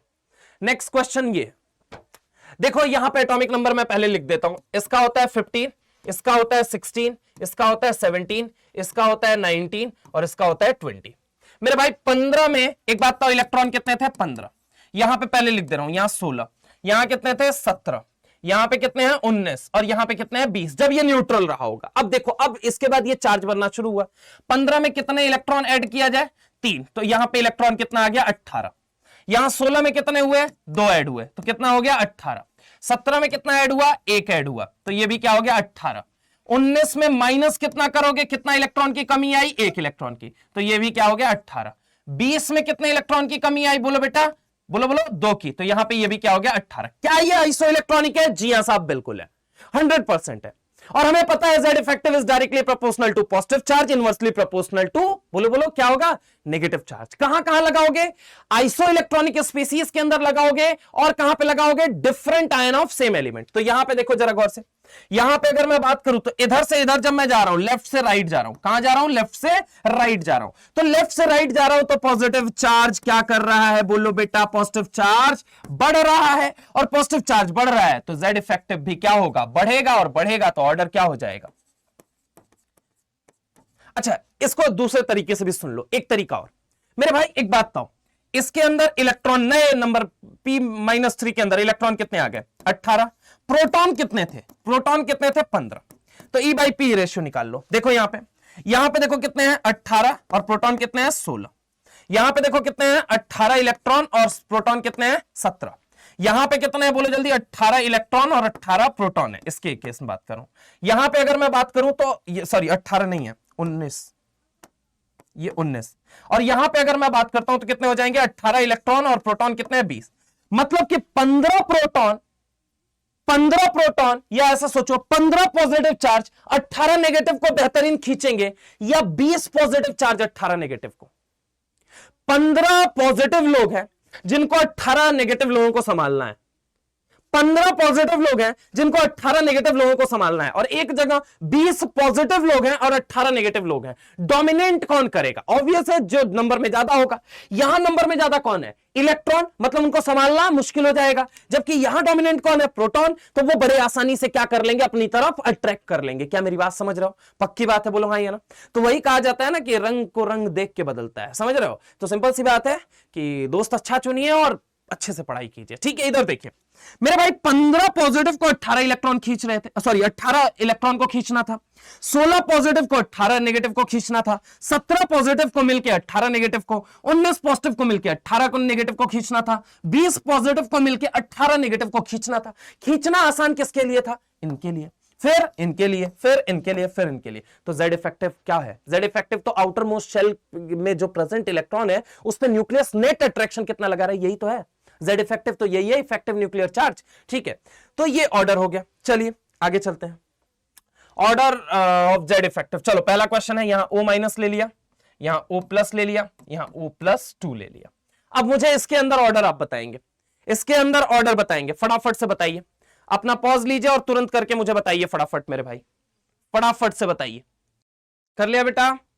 देखो यहां पे अगर आप निकालोगे, देखो यहां पे ये सब के सब कैसे हैं? Iso electronic species, sorry iso electronic कह रहा हूं मैं। ये कह रहा हूं आपसे कि यहां पे अगर आप चर्चा करेंगे तो सेम एलिमेंट के डिफरेंट डिफरेंट आयन है। एलिमेंट आपका यहां ऑक्सीजन ही है, यहां पे भी ऑक्सीजन ही है, यहां पे भी ऑक्सीजन और यहां पे भी ऑक्सीजन, ये चारों जगह ऑक्सीजन ही है। और ऑक्सीजन पे जैसे जैसे अगर मैं बात करूं, चारों अगर ऑक्सीजन है तो सेम एलिमेंट के डिफरेंट आयन हो गए। अरे ये एनायन है, ये केटायन है, ये भी केटायन है, समझ रहे हो? तो ये different ion of same element है। और आपको पता है different ion of same element के अंदर क्या होता है? Different ion of same element के अंदर क्या होता है? बोलो बेटा। Z effective is directly proportional to what? Z effective is directly proportional to positive charge and inversely proportional to what? Negative charge, ठीक है। inversely proportional to what? Negative charge और directly proportional to what? Positive charge। अब देखो अगर मैं बात करूं कि जैसे जैसे लेफ्ट से राइट जाओगे पॉजिटिव चार्ज बढ़ता जा रहा है, पॉजिटिव चार्ज थोड़ा कम हुआ, पॉजिटिव चार्ज 0 हुआ, नेगेटिव चार्ज बढ़ गया। तो Z effective is directly proportional to positive charge, inversely proportional to negative charge. पक्की बात है। चलिए अगला क्वेश्चन ट्राई करना चाहेंगे? फटाफट से इसको ट्राई कीजिए, आप फटाफट इसको ट्राई कीजिए, फटाफट से इसको ट्राई कीजिए। देखो यहां पे क्या है, ये है सेकंड पीरियड का एलिमेंट, ये है थर्ड पीरियड का, ये है फोर्थ पीरियड का, ये है फिफ्थ पीरियड का और ये है सिक्स्थ पीरियड का। जब तुम सेम पीरियड में देखते थे तो सेकंड से थर्ड में तो Z इफेक्टिव क्या हो रहा था? बोलो जल्दी। बहुत तेजी से बढ़ा था। लेकिन उसके बाद अगर हम बात करें तो क्या हो गया था? कांस्टेंट हो गया था। क्या हो गया था? कांस्टेंट हो गया था। तो ये वाला फैक्टर यहां लग जाएगा। फिर रूठा ओसामा, फिर रूठा ओसामा के अंदर क्या होता है? 4F की पुअर शील्डिंग की वजह से, किसकी वजह से? 4F की पुअर शील्डिंग की वजह से यहां पे जो ऑर्डर बनेगा दैट इज OS का सबसे ज्यादा Z इफेक्टिव, RU का उससे कम और इसके बाद किसका आएगा? Fe का आएगा। और ये आप घर पे बैठ के क्या करेंगे? ट्राई करेंगे। तो ड्यू टू, यहां पे लिख दे रहा हूं, due to poor shielding of 4F electron, due to poor shielding of 4F electron, ठीक है। चलिए आगे चले, चलो आगे देखो। If Z effective of lithium is X, then Z effective of carbon would be. ये क्या कहना चाहता है कि मान लीजिए लिथियम के बाद कौन आता है? बेरिलियम, बेरिलियम के बाद कौन आता है? बोरॉन, बोरॉन के बाद कौन आ जाता है? कार्बन। अगर लिथियम का X है तो कार्बन का मुझे बताइए। मेरे भाई तुमको पता है, तुम जब लेफ्ट से राइट जाओगे, लेफ्ट से राइट जाओगे, ठीक है। अगर मैं बात करूं जैसे कि यहां पे अगर आपने देखा ये डाउन द ग्रुप का केस था, सॉरी पीरियड में मेरे मुंह से निकल गया था, सॉरी। यहां पे अगर मैं बात करूं ये डाउन द ग्रुप का केस था, तो डाउन द ग्रुप में क्या होता था? सेकंड से थर्ड में Z इफेक्टिव बढ़ता था फिर कांस्टेंट हो जाता था। लेकिन अगर आपको याद हो, मैंने आपको पढ़ा रखा है, देखो यहां पे यहां पे देखो, अभी थोड़ी देर पहले ही बताया था कि अलोंग द पीरियड जब तुम देखोगे मूविंग लेफ्ट टू राइट, तो जेड इफेक्टिव कितने से बढ़ेगा, बोलो जल्दी, 0.65 से बढ़ता है, और सिग्मा कितने से बढ़ता है, 0.35 से।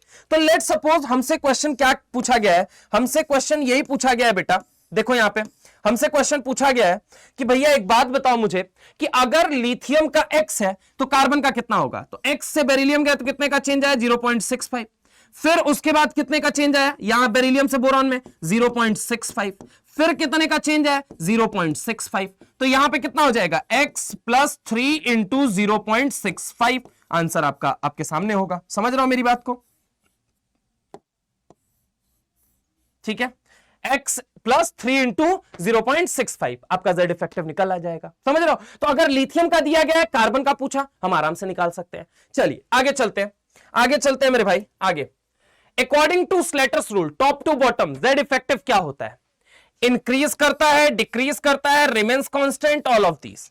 सोच के बताइए आंसर, सोच के फटाफट से आंसर दीजिए, इसका क्या होना चाहिए एग्जैक्ट, आपके अनुसार क्या होना चाहिए इसका आंसर, क्या एग्जैक्टली इसका आंसर होना चाहिए। तो मेरे भाई सुनो, सेकेंड से थर्ड में जाने में इंक्रीज कर रहा है, लेकिन थर्ड के बाद अगर आप बात करेंगे फोर्थ, फिफ्थ, सिक्स्थ में, तो वो क्या हो जा रहा है, कांस्टेंट हो जा रहा है। मतलब मेजॉरिटी आंसर क्या निकल के आना चाहिए कि कांस्टेंट हो जा रहा है, जबकि एक बार वो क्या कर रहा है, इंक्रीज कर रहा है, और बाकी बार क्या कर रहा है, वो कांस्टेंट रह रहा है। तो यहां पे जब भी ऐसा सवाल आ जाए तो मुझे लगता है आपको कैसा आंसर मार्क करना चाहिए, इंक्रीज यहां पे नहीं मार्क करना है। इंक्रीज एक बार हो रहा है जबकि कांस्टेंट बार बार है वो, तो आंसर क्या जाना चाहिए, answer would be, more correct answer would be what, remains constant. क्या होता है, रिमेन्स कांस्टेंट। समझ रहे हो मेरी बात को।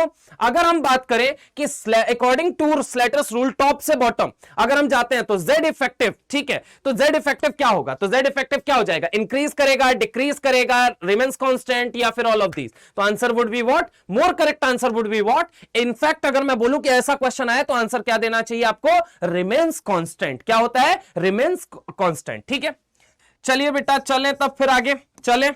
यहां पे देखो, अगर मैं तुमसे बात करता हूं कि अगर आपसे सवाल पूछ लिया गया कि स्लेटर्स रूल के अकॉर्डिंग ये मुझे बताइए जेड इफेक्टिव ऊपर से नीचे आने पे घटेगा, बढ़ेगा, remains constant, answer would be remains constant. चलिए हम आगे चलते हैं।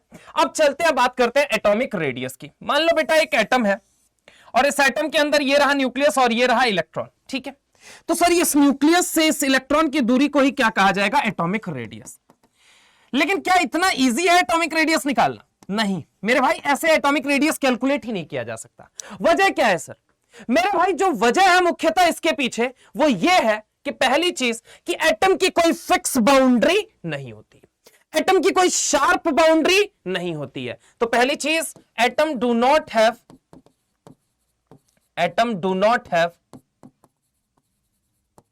एनी शार्प और फिक्स्ड बाउंड्री। ठीक है, atom do not have any sharp और फिक्स बाउंड्री। एटम के पास पहली चीज कोई शार्प और फिक्स बाउंड्री नहीं होती है। दूसरी चीज अगर हम बात करते हैं तो पहली चीज तो ये हो गई कि एटम के पास कोई फिक्स बाउंड्री है नहीं। दूसरी चीज, isolation of atom is not easy. एक एटम को निकाल के, एक अकेले एटम को पाना इतना आसान नहीं है। एक तो एटम देख नहीं पाए और उसके अंदर आप किसकी बात कर रहे हो, उसके अंदर आप किसकी बात कर रहे हो, बोलो बोलो किसकी बात कर रहे हो, रेडियस निकालने की बात कर रहे हो। अजब हाल है यार। तो यहां पे isolation of atom is difficult, isolation of atom is difficult. Isolated atom को पाना बड़ा मुश्किल है। आइसोलेटेड मतलब without bonding with other atom, without bonding with other atom, उसे हम कहते हैं आइसोलेटेड।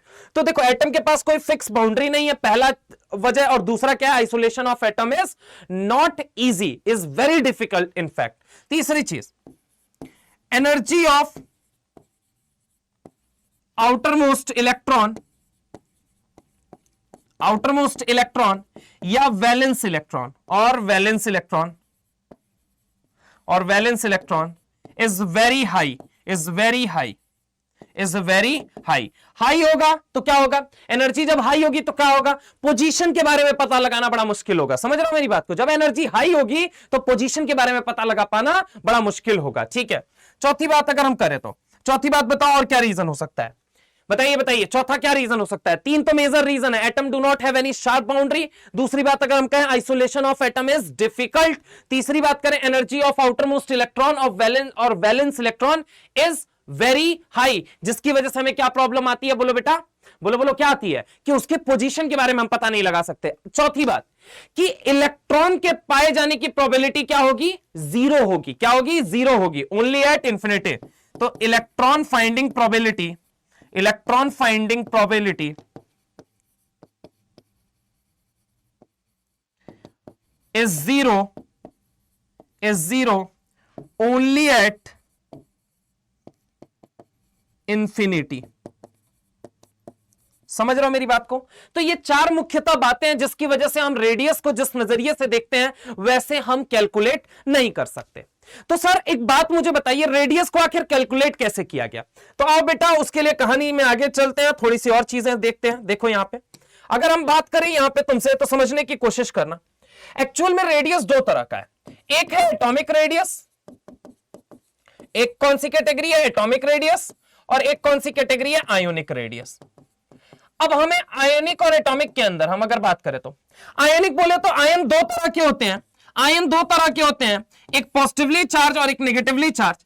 जो पॉजिटिव चार्ज है उसे हम कहते हैं केटायन। क्या कहते हैं, केटायन। और जो नेगेटिव चार्ज है उसे हम क्या कहते हैं, एनायन। क्या कहते हैं, बोलो बेटा, एनायन। जो पॉजिटिव चार्ज है उसे केटायन कहते हैं, जो नेगेटिव चार्ज है उसे एनायन कहते हैं। अब समझने की कोशिश करना यहां पे, ये कौन सा रेडियस होगा, बोलो जल्दी, कैटायोनिक रेडियस। कौन सा रेडियस, बोलो जल्दी, कैटायोनिक रेडियस। और जो नेगेटिवली चार्ज स्पीसीज के अंदर रेडियस होता है उसे हम कहते हैं एनायोनिक रेडियस। कौन सा रेडियस, एनायोनिक रेडियस। पक्की बात है। एटॉमिक रेडियस बेसिकली हम कैसे फाइंड करते हैं? तो जो एटम जिस फॉर्म में रहता है, जिस स्टेज में रहता है, जिस फेज में रहता है, वहां पे हम उसे ऑब्टेन करने की कोशिश करते हैं। जैसे कि एटम फ्रीली नहीं, बॉन्डेड स्टेज में रहता है। तो बॉन्डेड स्टेज में अगर हम बात करें, एटम किस में रहता है, बॉन्डेड। कैसे रहता है, बॉन्डेड। तो साइंटिस्ट लोगों ने कहा कि चलो भाई बॉन्डेड में निकाल के देखते हैं। अब based on the categories of bond, कितने तरह के बॉन्ड बन सकते हैं उतने तरह के रेडियस आए। सबसे पहली चीज अगर मैं बात करूं कि based on the categories of bond, based on the categories of bond, based on the categories of bond, based on the categories of bond, bond के कैटेगरीज के बेसिस पे मेरे भाई रेडियस भी अलग अलग तरह के हैं।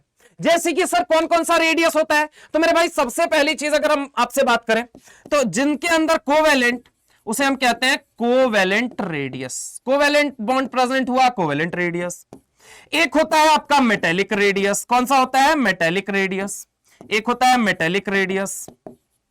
एक होता है मेरे भाई वेंडर वॉल रेडियस। कौन सा होता है, वेंडर वॉल रेडियस। कौन सा होता है, वेंडर वॉल रेडियस। कौन सा होता है, वेंडर वॉल रेडियस। बोलो बोलो क्या होता है, वेंडर वॉल रेडियस। यानी कि हमने कहा था जब एटम की जर्नी शुरू हुई थी तो उसके अंदर एक शेल, सब शेल, ऑर्बिटल, इलेक्ट्रॉन डिफाइन करने के लिए क्वांटम नंबर कितने आए थे, 4। कौन कौन से, प्रिंसिपल, एजीम्यूथल, मैग्नेटिक और स्पिन क्वांटम नंबर।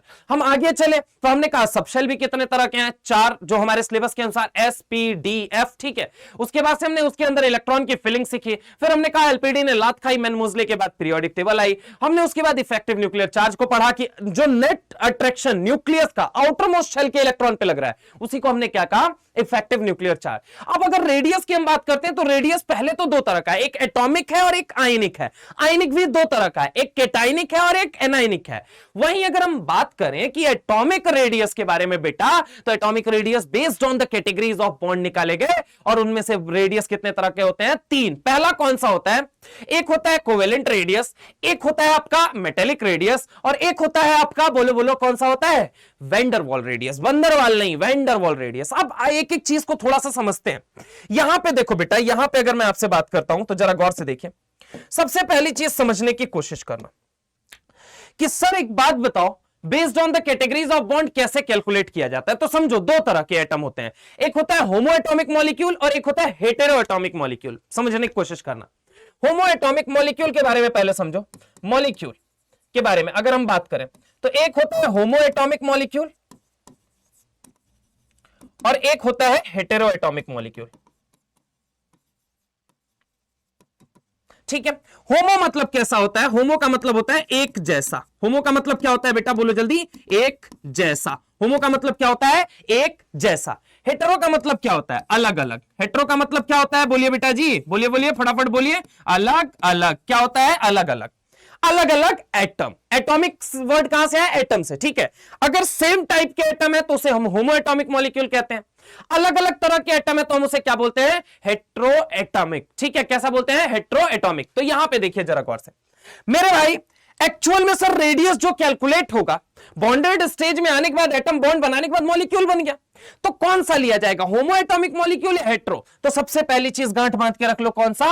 होमो एटॉमिक। क्या लोगे? होमो एटॉमिक। हेट्रो एटॉमिक के केस में क्यों नहीं? आपने ऐसा क्यों नहीं लिया? देख बेटा, समझने की कोशिश कर। मान ले बेटा, अगर मैं तुझसे बात करता हूं, ये एक एटम ए है और ये एटम ए है। अगर ये दोनों एटम एक हैं तो एक बात मुझे बताइए, समझने की कोशिश कीजिए कि इन दोनों के अंदर अगर कहा जाए रेडियस कैसे निकाला जाता है, सबसे पहले तो इसके न्यूक्लियस से इसके न्यूक्लियस की दूरी। मान लो इस एटम का रेडियस ये है, सॉरी सेंटर ये है न्यूक्लियस, और इसका न्यूक्लियस ये है। इन दोनों के न्यूक्लियस के बीच की दूरी को हमने कहा डिस्टेंस डी। इस डिस्टेंस डी को कहा जाता है, दो नाम दिए जाते हैं, एक बॉन्ड लेंथ नाम दिया जाता है, पहली चीज तो पहला क्या नाम दिया जाता है? Bond length. दूसरा क्या नाम दिया जाता है? Inter nuclear distance. Inter nuclear distance, दो न्यूक्लियस के बीच की डिस्टेंस, इसे हम क्या बोलेंगे? Inter nuclear distance. क्या बोलेंगे? बोलो बेटा, इंटर न्यूक्लियर डिस्टेंस। क्या बोलेंगे? Inter nuclear distance. दो न्यूक्लियस के बीच की दूरी को इंटर न्यूक्लियर डिस्टेंस, दो न्यूक्लियस के बीच की दूरी को ही हम क्या बोल रहे हैं? Bond length. अब देखो क्या है, अगर दोनों एटम सेम साइज के तो जो डिस्टेंस डी आएगी और उसका हाफ करोगे, मतलब अगर मुझे रेडियस निकालना है तो डिस्टेंस ऑफ एटम ए से एटम ए का डिवाइड बाई 2, तो इनका जो हाफ आएगा उससे हम रेडियस डिफाइन कर सकते हैं। अब मान लो आपने दो अलग अलग एटम ले लिए। क्या ले लिया बेटा? दो अलग अलग एटम। फॉर एग्जाम्पल, एक एटम ए ले लिया, एक एटम आपने ले लिया बी। माइट भी पॉसिबल ये छोटा हो सकता है, और माइट भी पॉसिबल यही बी कैसा हो सकता है? इससे बड़ा हो सकता है। तो जब इसके न्यूक्लियस से इसके न्यूक्लियस की दूरी को देखोगे आप, समझ रहे हो, तो इसका रेडियस जो है वो क्या है? छोटा है, और इसका रेडियस क्या है? बड़ा। लेकिन जब इस डिस्टेंस को d/2 करके निकालोगे तो कहीं ना कहीं इसका रेडियस इसके साथ मर्ज हो जाएगा। खैर वो हटाते हैं, ऐसे सोचते हैं। देखो यहां पे मैं तरीके से समझाता हूं, यहां पे सुनो बेटा। मान लो ये एटम ए है और ये एटम ए है, इन दोनों के बीच के न्यूक्लियस के डिस्टेंस को हमने क्या कहा? डी। अब डी का हमने क्या कर दिया? हाफ, तो आधा रेडियस इसका आधा रेडियस इसका, ये हमें पता चल गया।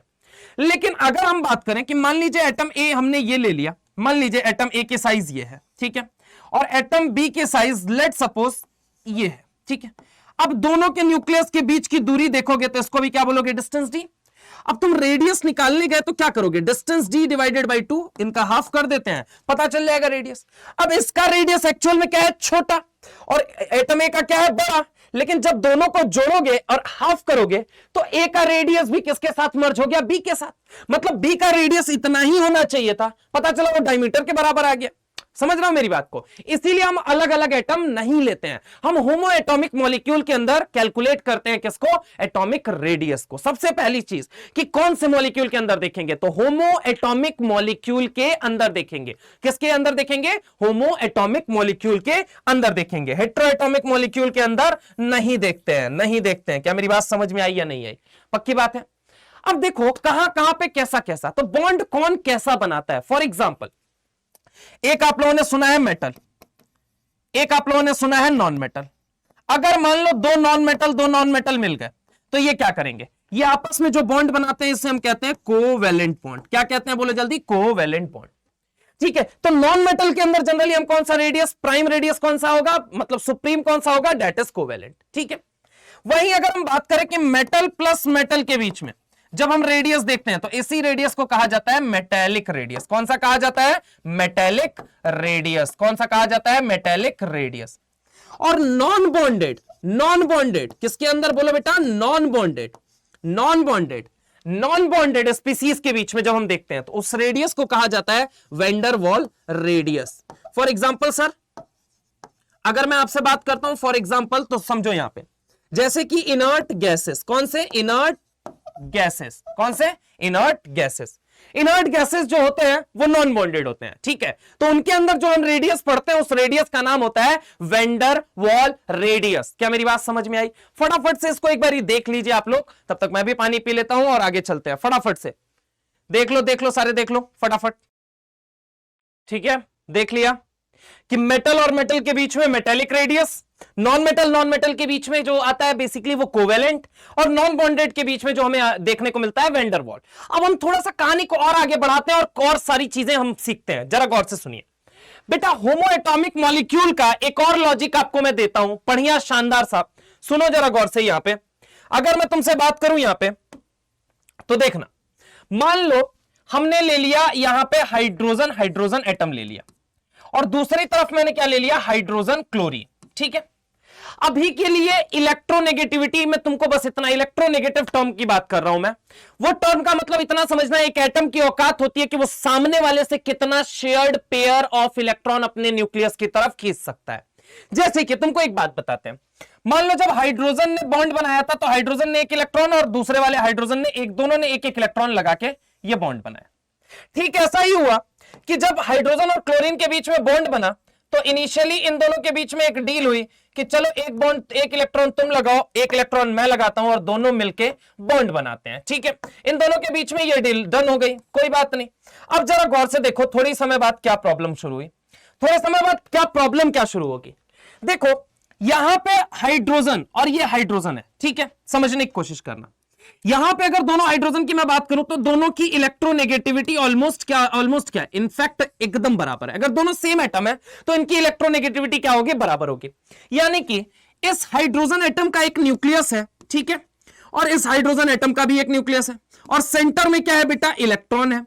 अब इस इलेक्ट्रॉन को जितना ये आजू में खींचेगा उतना ही ये बाजू में खींचेगा। बोलो मेरे भाई, जितना ये आजू में खींचेगा उतना ही ये बाजू में खींचेगा, और जो दोनों के इलेक्ट्रॉन है वो कहीं ना कहीं सेंटर में होंगे। और हमें पता है इस न्यूक्लियस से इस न्यूक्लियस की दूरी, इस डिस्टेंस को हमने कहा d, और इस d को हाफ अगर मैं कर देता हूं तो मुझे मिल जाएगा रेडियस। क्या मिल जाएगा, रेडियस।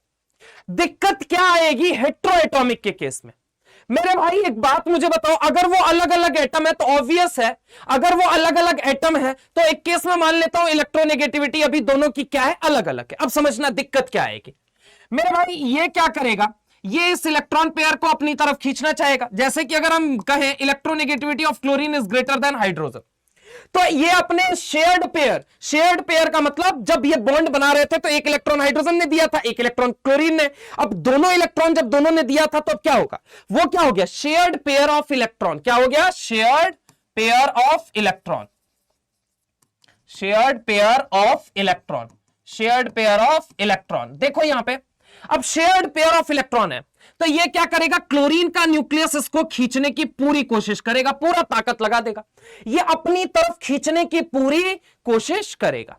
जब ये अपनी तरफ खींचने की पूरी कोशिश करेगा मेरे भाई, जब ये पूरी तरीके से खींचने की कोशिश करेगा तो कहीं ना कहीं ये बात बिल्कुल सही है कि ये जो इलेक्ट्रॉन है ये स्लाइटली किसके न्यूक्लियस की तरफ शिफ्ट हो जाएंगे, क्लोरीन के न्यूक्लियस की तरफ। अब जब क्लोरीन के न्यूक्लियस की तरफ शिफ्ट हो गए, क्यों, क्योंकि इसकी इलेक्ट्रोनेगेटिविटी, इसकी औकात इस इलेक्ट्रॉन पेयर को खींचने की ज्यादा थी एज कंपेयर टू हाइड्रोजन। तो अब देखो यहां पे इसके न्यूक्लियस अब इलेक्ट्रॉन कहां है, यहां पे। जब इस डिस्टेंस को आप निकालेंगे, जब इस डिस्टेंस को देखेंगे तो ये क्या आएगी, बिल्कुल अलग अलग आएगी। अरे बिल्कुल अलग अलग आएगी या नहीं आएगी, ऑब्वियस है बिल्कुल अलग अलग डिस्टेंस आएगी। तो यहां पे हेटेरोएटॉमिक के केस में अगर हम बात करें तो हेटेरोएटॉमिक मॉलिक्यूल्स के थ्रू हम रेडियस को कैलकुलेट नहीं करते। अब सुनो एक और मस्त मजेदार बात बताता हूं तुम्हें, चलो आगे चलते हैं और एक और मस्त मजेदार बात बताते हैं तुमको। यहां पे देखो, यहां पे अगर मैं तुमसे बात करता हूं, सुनो बेटा, तुमको पता है जो कोवेलेंट बॉन्ड कोवेलेंट रेडियस होता है, जो कोवेलेंट रेडियस होता है, ये कोवेलेंट रेडियस किसके किसके बीच में पाया जाता है, ऑब्वियस है नॉन मेटल्स के बीच में। नॉन मेटल्स मिलके क्या बनाते हैं, दो नॉन मेटल मिलके क्या बनाते हैं, कोवेलेंट बॉन्ड। अगर नहीं पता है तो आज जान लो, दो नॉन मेटल मिलके क्या बनाते हैं मेरे लाल, कोवेलेंट बॉन्ड बनाते हैं। तो इनके बीच में जो रेडियस पाया जाएगा that will be your covalent radius. अब एक चीज समझने की कोशिश करो, मैंने कहा कि लिथियम से, बेरिलियम से, बोरॉन से, कार्बन से, नाइट्रोजन से, ऑक्सीजन से, फ्लोरीन, ये क्या हो गया, सारे सेकंड पीरियड के एलिमेंट हैं। और सेकंड पीरियड के एलिमेंट के अंदर जब मैं लेफ्ट से राइट जाता हूं मेरे भाई, लेफ्ट से राइट जब मैं जाता हूं, लेफ्ट से राइट जब मैं जाता हूं, तो मुझे पता है कि Z इफेक्टिव 0.65 से बढ़ जाता है, Z इफेक्टिव 0.65 से बढ़ जाता है, Z इफेक्टिव 0.65 से बढ़ जाता है, Z इफेक्टिव 0.65 से बढ़ जाता है। तो Z इफेक्टिव इंक्रीजेस, क्या हो जाता है? Z इफेक्टिव इंक्रीजेस कितने से इंक्रीज होता है? 0.65 से इंक्रीज होता है। अब Z इफेक्टिव बढ़ता है और कितने से बढ़ता है? 0.65 से बढ़ता है। तो एक चीज मुझे बताइए कि आउटर मोस्ट शेल के इलेक्ट्रॉन पे होल्ड बढ़ेगा या नहीं बढ़ेगा न्यूक्लियस का? बताओ मेरे भाई, आउटर मोस्ट शेल के इलेक्ट्रॉन पे होल्ड बढ़ेगा या नहीं बढ़ेगा? और जब होल्ड बढ़ेगा यानी फोर्स ऑफ अट्रैक्शन बढ़ेगा। क्या बढ़ेगा? Force of attraction. क्या बढ़ेगा? Force of attraction. अब मेरे भाई जब फोर्स ऑफ अट्रैक्शन बढ़ेगा तो वो दोनों काफी एक दूसरे के करीब आएंगे या नहीं आएंगे? ये मुझे बताओ, काफी करीब आ जाएंगे या नहीं आ जाएंगे? तो काफी करीब आएंगे, काफी करीब आएंगे, काफी करीब आएंगे। पक्की बात है, काफी करीब आएंगे। इतनी बात सबको क्लियर है। लेकिन मेरे भाई जैसे ही मैं तुमसे बात करता हूं मेटेलिक रेडियस के बारे में, मेटेलिक रेडियस के बारे में, मेटेलिक रेडियस के बारे में, मेरे भाई मुझे पता है मेटल्स है, मेटल्स है। अब ये मेटेलिक रेडियस कौन बनाता है? मेटल। अब मेटल कैसे बनाती है वो भी सुनो। कैसे? बेटा बेटा बेटा, एक मेटल की ये आपने प्लेट ले ली। क्या ले ली? ये मेटल की प्लेट ले ली।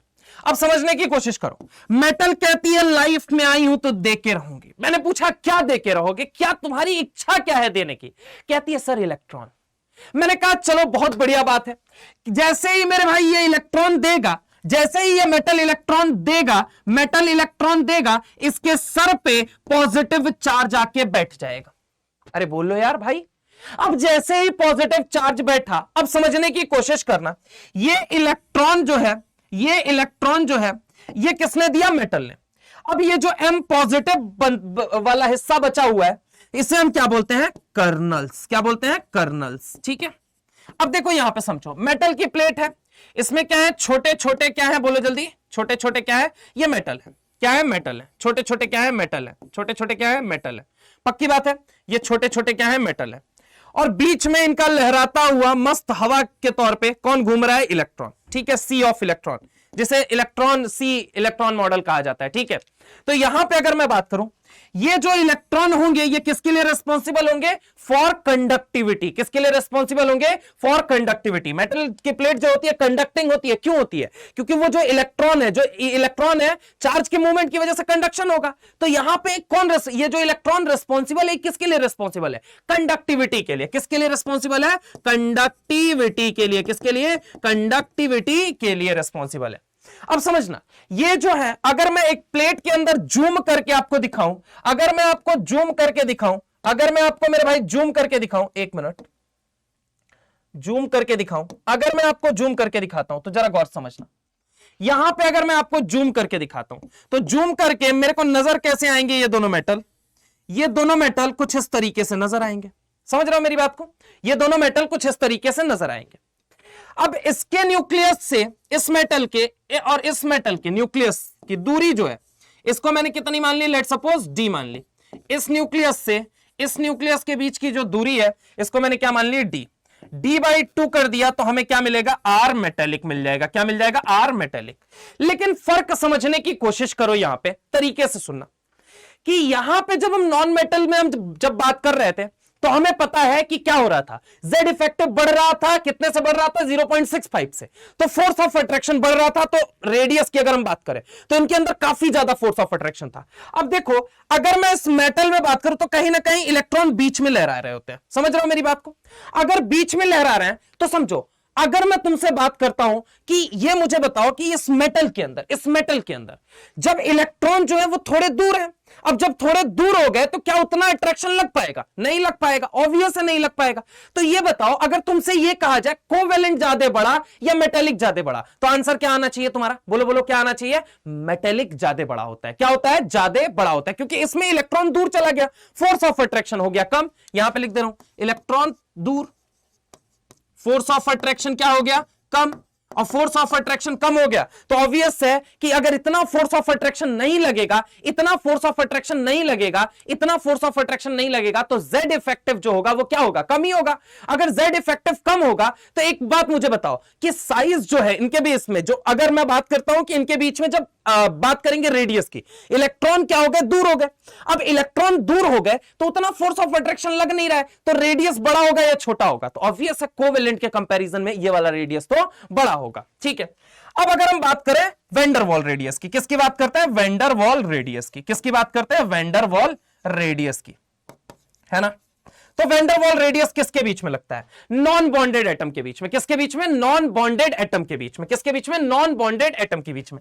मान लो जैसे ये एक नोबल गैस है और ये एक नोबल गैस है, ये दोनों एक दूसरे से बॉन्डेड नहीं है, और इनके बीच में अगर हम बात करें तो इनके बीच में जो ये अट्रैक्टिव फोर्स होगा ये क्या होगा, काफी कमजोर होगा, क्योंकि ये नॉन बॉन्डेड है। नॉन बॉन्डेड में अगर मैं बात करूं तो अट्रैक्टिव फोर्स कैसा लगेगा, कमजोर। अगर अट्रैक्टिव फोर्स हो गया कमजोर, यहां पे वीक अट्रैक्टिव फोर्स लग रहा है, क्या लग रहा है बोलो बेटा, वीक अट्रैक्टिव फोर्स लग रहा है। क्या लग रहा है बोलो बेटा, वीक अट्रैक्टिव फोर्स लग रहा है। तो आप मुझे यह बताइए कि रेडियस जो होगा वो बड़ा होगा या छोटा होगा, तो आंसर क्या है कि रेडियस सबसे बड़ा होगा। तो अगर मैं तुमसे बात करूं कि रेडियस के बारे में, तो सबसे बड़ा रेडियस कौन सा होता है, सबसे बड़ा आर वेंडर वॉल। कौन सा होता है बोलो बेटा, आर वेंडर वॉल। कौन सा होता है, आर वेंडर वॉल। उसके बाद उससे छोटा कौन सा होता है, तो उसके बाद होता है आर मेटेलिक। कौन सा होता है, आर मेटेलिक। और उससे भी छोटा कौन सा होता है, तो आर कोवेलेंट होता है। कौन सा होता है, कोवेलेंट। अब सुनो जरा गौर से, यहां पे तरीके से हम बात करते हैं आयनिक रेडियस के बारे में थोड़ा सा। मेरे भाई मान लो आयनिक रेडियस मैंने कहा कि दो तरह का होता है। अब आयनिक रेडियस कौन कौन सा है वो भी सुन लो। एक न्यूट्रल एटम लिया, इसके अंदर से मेरे भाई आपने क्या किया, इलेक्ट्रॉन गायब कर दिया।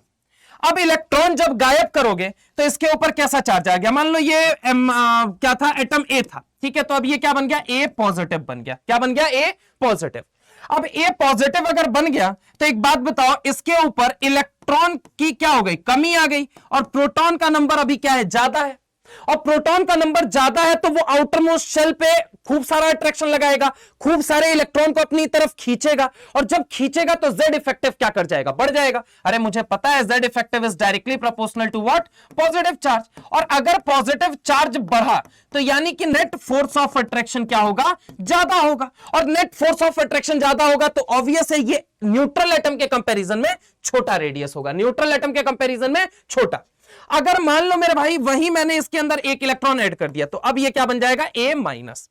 अब एक इलेक्ट्रॉन एक्स्ट्रा ऐड हुआ तो रिपल्शन लगेंगे, और रिपल्शन लगेंगे या नहीं लगेंगे ये मुझे बताओ। तो Z effective is equal to क्या होता है, Z माइनस सिग्मा।